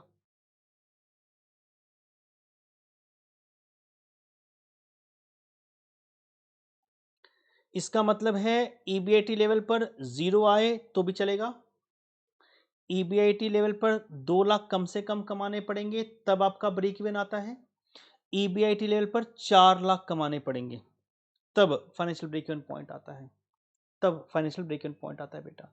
तो अगर आप ध्यान से देखें, क्यू में 2 लाख कमाने से काम हो जाता है, और प्लान आर में देने 2 लाख रुपए ही हैं लेकिन 4 लाख कमाने से काम होगा।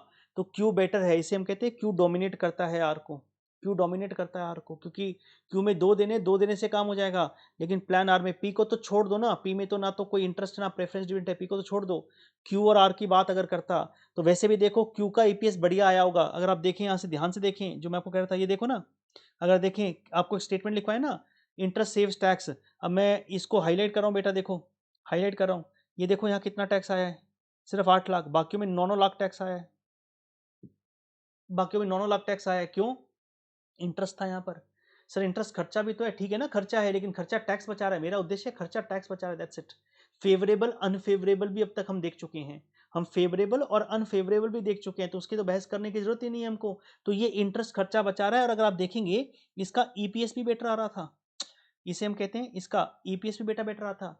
Plan Q dominates plan, basically plan R, Q dominates R, हम कह सकते हैं क्यू बेटर है आर से।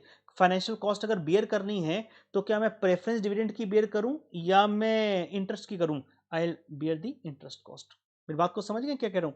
तो आपको कुछ नहीं करना, करना बहुत आसान था, ये फॉर्मूला रट्टा नहीं मारना कि इसको याद कैसे करेंगे सर, इंटरेस्ट कमाने, इंटरेस्ट पे करने के लिए इंटरेस्ट जितना कमाए काम चल जाएगा, क्योंकि टैक्स का कंपोनेंट उसके बाद आता है, लेकिन प्रेफरेंस डिविडेंड पे करने के लिए पहले टैक्स को पे करना पड़ता है, इसलिए उसके लिए ज्यादा कमाना पड़ेगा, तो मेरा ये फॉर्मूला बनता है।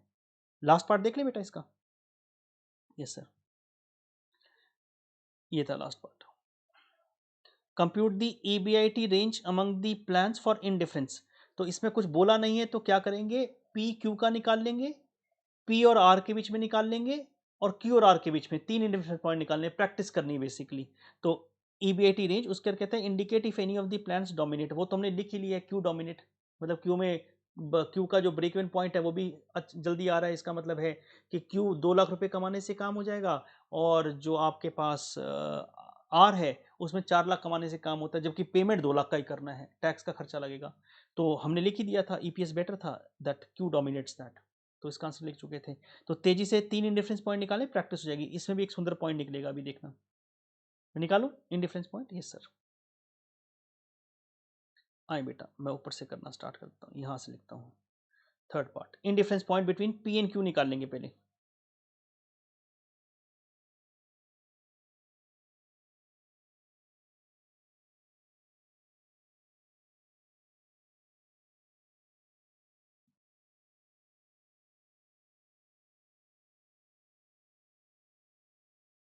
Indifference point between P and Q, और पी जो है वो क्या है, ऑल इक्विटी प्लान है, और क्यू जो है उसमें क्या है बेटा, पी ऑल इक्विटी और क्यू में इंटरेस्ट है, तो फॉर्मूला बना दें।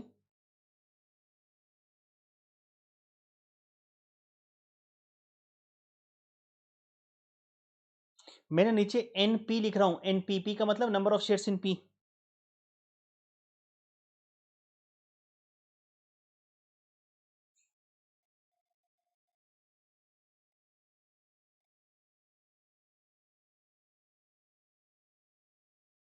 Number of shares in Q, और नंबर ऑफ शेयर देखें कितने आए थे, एक बार नंबर ऑफ शेयर देख रहा हूँ बेटा, मेरे को याद नहीं है क्या आए थे, 2 लाख एंड 1 लाख।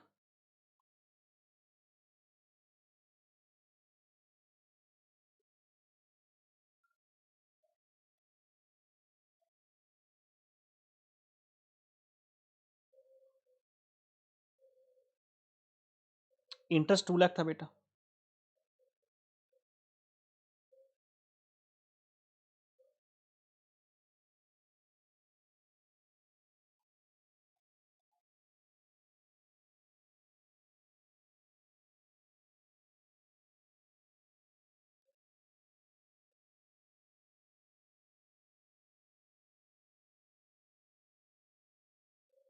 EBIT आएगा, in difference point EBIT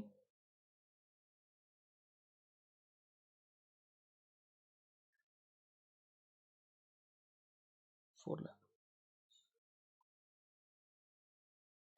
sir उसने मांगा था क्या इसका, उसने कहा था डिफरेंट प्लान्स, तो इसका मतलब पी क्यू का बना दें, पी एंड आर का बना दें और क्यू एंड आर का बना देंगे। जी sir, indifference point between P and Q, और अब बना दें P and are.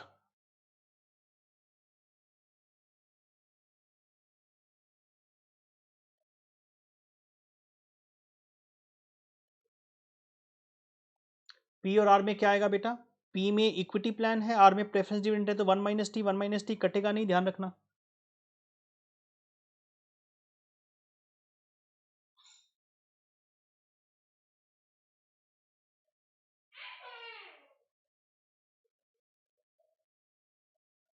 N of P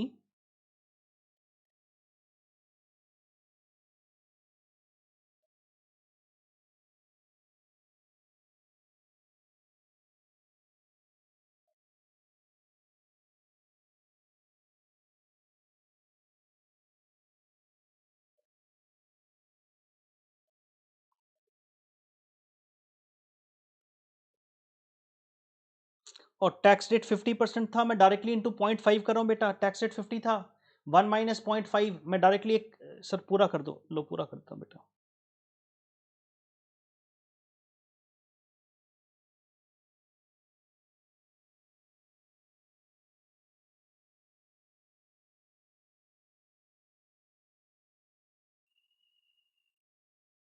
preference dividend कितना था, 2 लाख।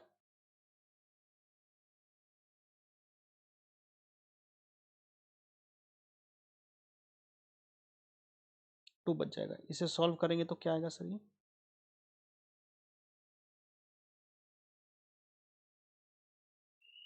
0.5 EBIT, उधर 2 जाएगा बेटा तो कितना बन जाएगा, वो 2 जाएगा ना, 0.5 EBIT का EBIT बन जाएगा बेटा वो, और ये आ जाएगा 4 लाख। इसे सॉल्व करेंगे,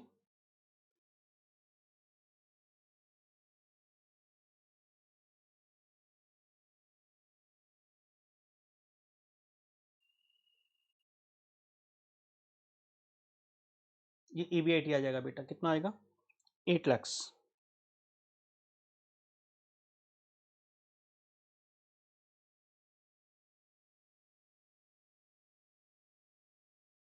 इसका मतलब पी और आर का EBIT आएगा 8 लाख बेटा। क्यू और आर का भी निकालेंगे, हालांकि उसका इंडिफरेंट पॉइंट निकलेगा नहीं, वो इक्वेशन सॉल्व नहीं हो पाएगी, हम लिख देंगे सॉल्व नहीं हो रही है, क्या फर्क पड़ता है, पैरेलल, कई बार पैरेलल इक्वेशन बन जाती है, नहीं सॉल्व हो पाती है, तो equation is unsolvable, we can not do anything. मैं कई बार काटती नहीं ना, ये दोनों इसका क्या मतलब होता है, इसका मतलब होता है अगर मैं लॉजिकली कहता तो इन डिफरेंस पॉइंट का मतलब होता है, अगर मैं रफ में बनाने की कोशिश करूं कि ये कहीं काटना पॉइंट को, दो अगर प्लान हो काटना, तो कई बार प्लान नहीं काटेगा, अगर प्लान नहीं काटेगा तो कुछ भी नहीं कर सकते ना भाई, दो लाइन काटेंगे ब्रेक इवन होगा, अगर दो काट ही नहीं रहे आपस में तो क्या करेंगे, तो जो हमारे पास प्रोग्राम बनेगा, प्लान बनेगा किसका, क्यू और आर का, क्यू और आर का, इधर बनाता हूं बेटा, plan Q and are,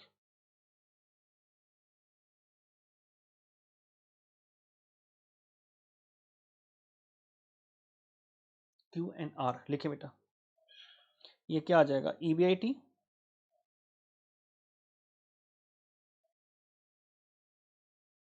minus interest है,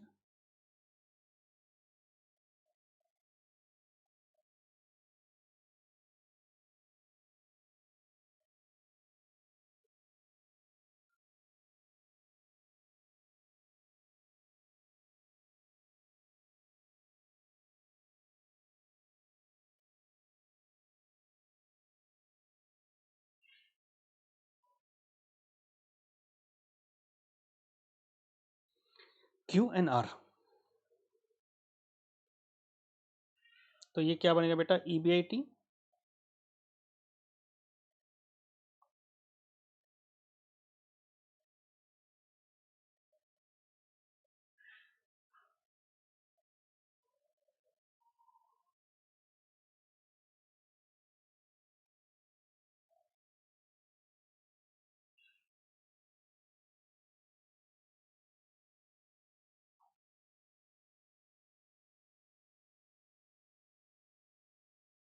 प्रेफरेंस डिविडेंड भी 2 लाख थे बेटा।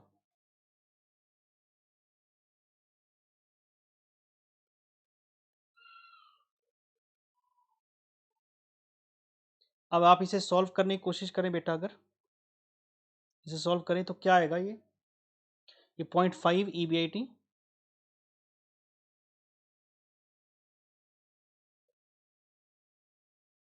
माइनस 1 लाख, इधर भी पॉइंट,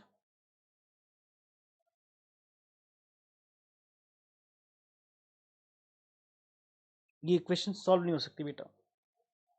0.5 EBIT कट जाएगा, तो आप एग्जाम में क्या लिखेंगे, equation can not be solved, बस दैट्स इट। क्या हमारा इंस्टीट्यूट भी कहता है ये, वो कहता है सॉल्व नहीं कर सकते, आप दिखा के कर रहे हो ना इक्वेशन।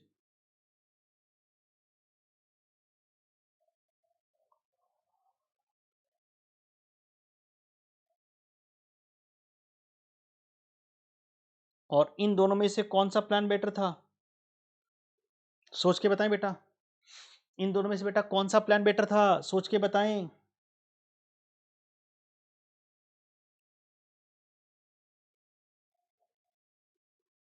कौन सा प्लान बेटर था, Q.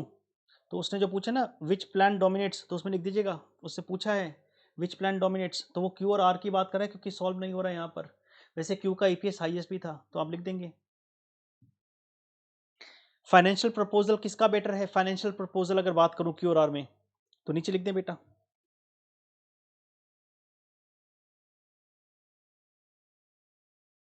Financial proposal of, financial मतलब फाइनेंस की cost, financial proposal of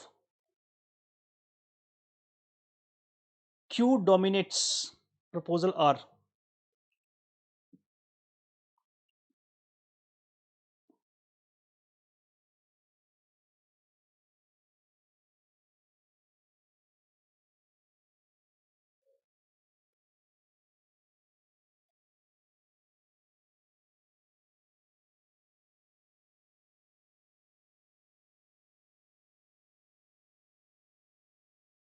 financial proposal of Q dominates proposal R because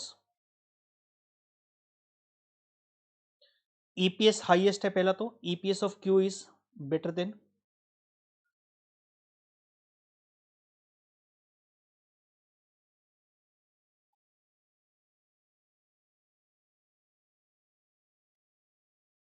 एक तो ये बोल सकते हैं आप। दूसरा, इसका जो फाइनेंशियल ब्रेक इवन पॉइंट है ना क्यू का फाइनेंशियल ब्रेक इवन पॉइंट है वो 2 लाख पे आ रहा है बेटा।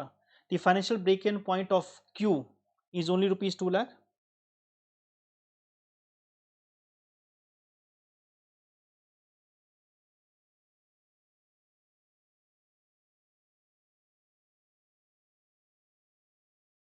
The financial break-even point of Q is only ₹2 lakh, but in case of R, it is 4 lakh.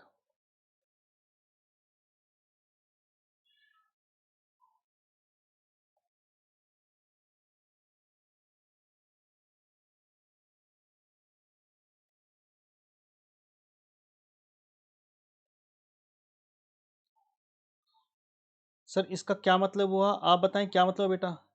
Q R से बेटर है, 2 लाख रुपए अगर पेमेंट करना है, 2 लाख कमाने से काम चल जाएगा। आर के अंदर बेटा 2 लाख पेमेंट करना, आर का आया था ना, कहाँ गया वो, एक बार देखो, एक मिनट को फाइनेंशियल ब्रेक इवन पॉइंट निकाला था ना आर का, ये देखो आर में 2 लाख के लिए 4 लाख कमाने पड़ेंगे बेटा। इसमें 2 लाख कमाने से 2 लाख में काम हो जाता है, और इसका वो भी क्या बेटर था, ईपीएस भी बेटर था, वो तो दोनों बेटर आना ही था।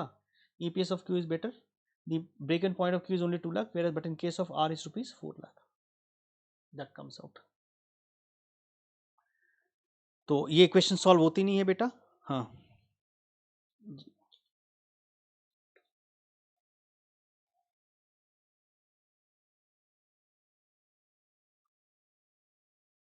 चले आगे,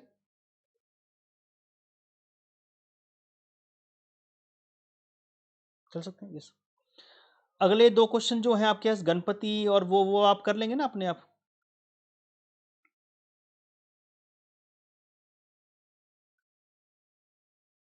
ये कर लेंगे ना बेटा, गणपति वाले ये बिल्कुल डिट्टो कॉपी सेम है। फाइनेंशियल ब्रेक इवन पॉइंट करना है और इंडिकेट करना है, इसका ईपीएस किसका बेटर था, बी। और plan B dominates plan C, तो वो का वही निकल जाएगा एकदम। तो ये 12th का तो मैंने आंसर दिया ही है बुक में, आराम से कर लीजिएगा। फाइनेंशियल ब्रेक इवन पॉइंट निकालना है और ये निकालना है, इसको आराम से कर लीजिएगा, कोई दिक्कत वाली बात है नहीं, दोनों हो जाएंगे। तो ये आपके लिए छोड़ दूँ मैं बेटा 11th and 12th? Can I leave for you 11th and 12th बेटा? यस। 11th में तो मुझे आंसर मत मांगना मुझसे, कर लेंगे आसानी से कर लेंगे ना, पहला पार्ट तो कर ही चुके थे हम, और सेकंड और थर्ड में है क्या, करना क्या है।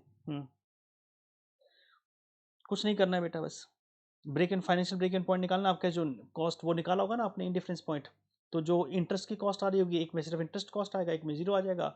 और बी और सी की बात करें, क्योंकि उनमें उनमें वो नहीं आ रहेगा आपके पास इंडिफरेंस पॉइंट, तो उनमें से बी बेटर हो जाएगा, बिकॉज बी का ईपीएस हाईएस्ट, और शायद उसका फाइनेंशियल ब्रेक इवन पॉइंट भी जो आएगा मेरे को लगता है वो छोटे लेवल पे आएगा, मतलब जल्दी आ जाएगा 8,000 पे, तो बेटर है। मतलब 8 कमाना है, 8 कमाने से काम हो जाएगा, उसमें 16 कमाने से काम होगा। Is that fine? यस।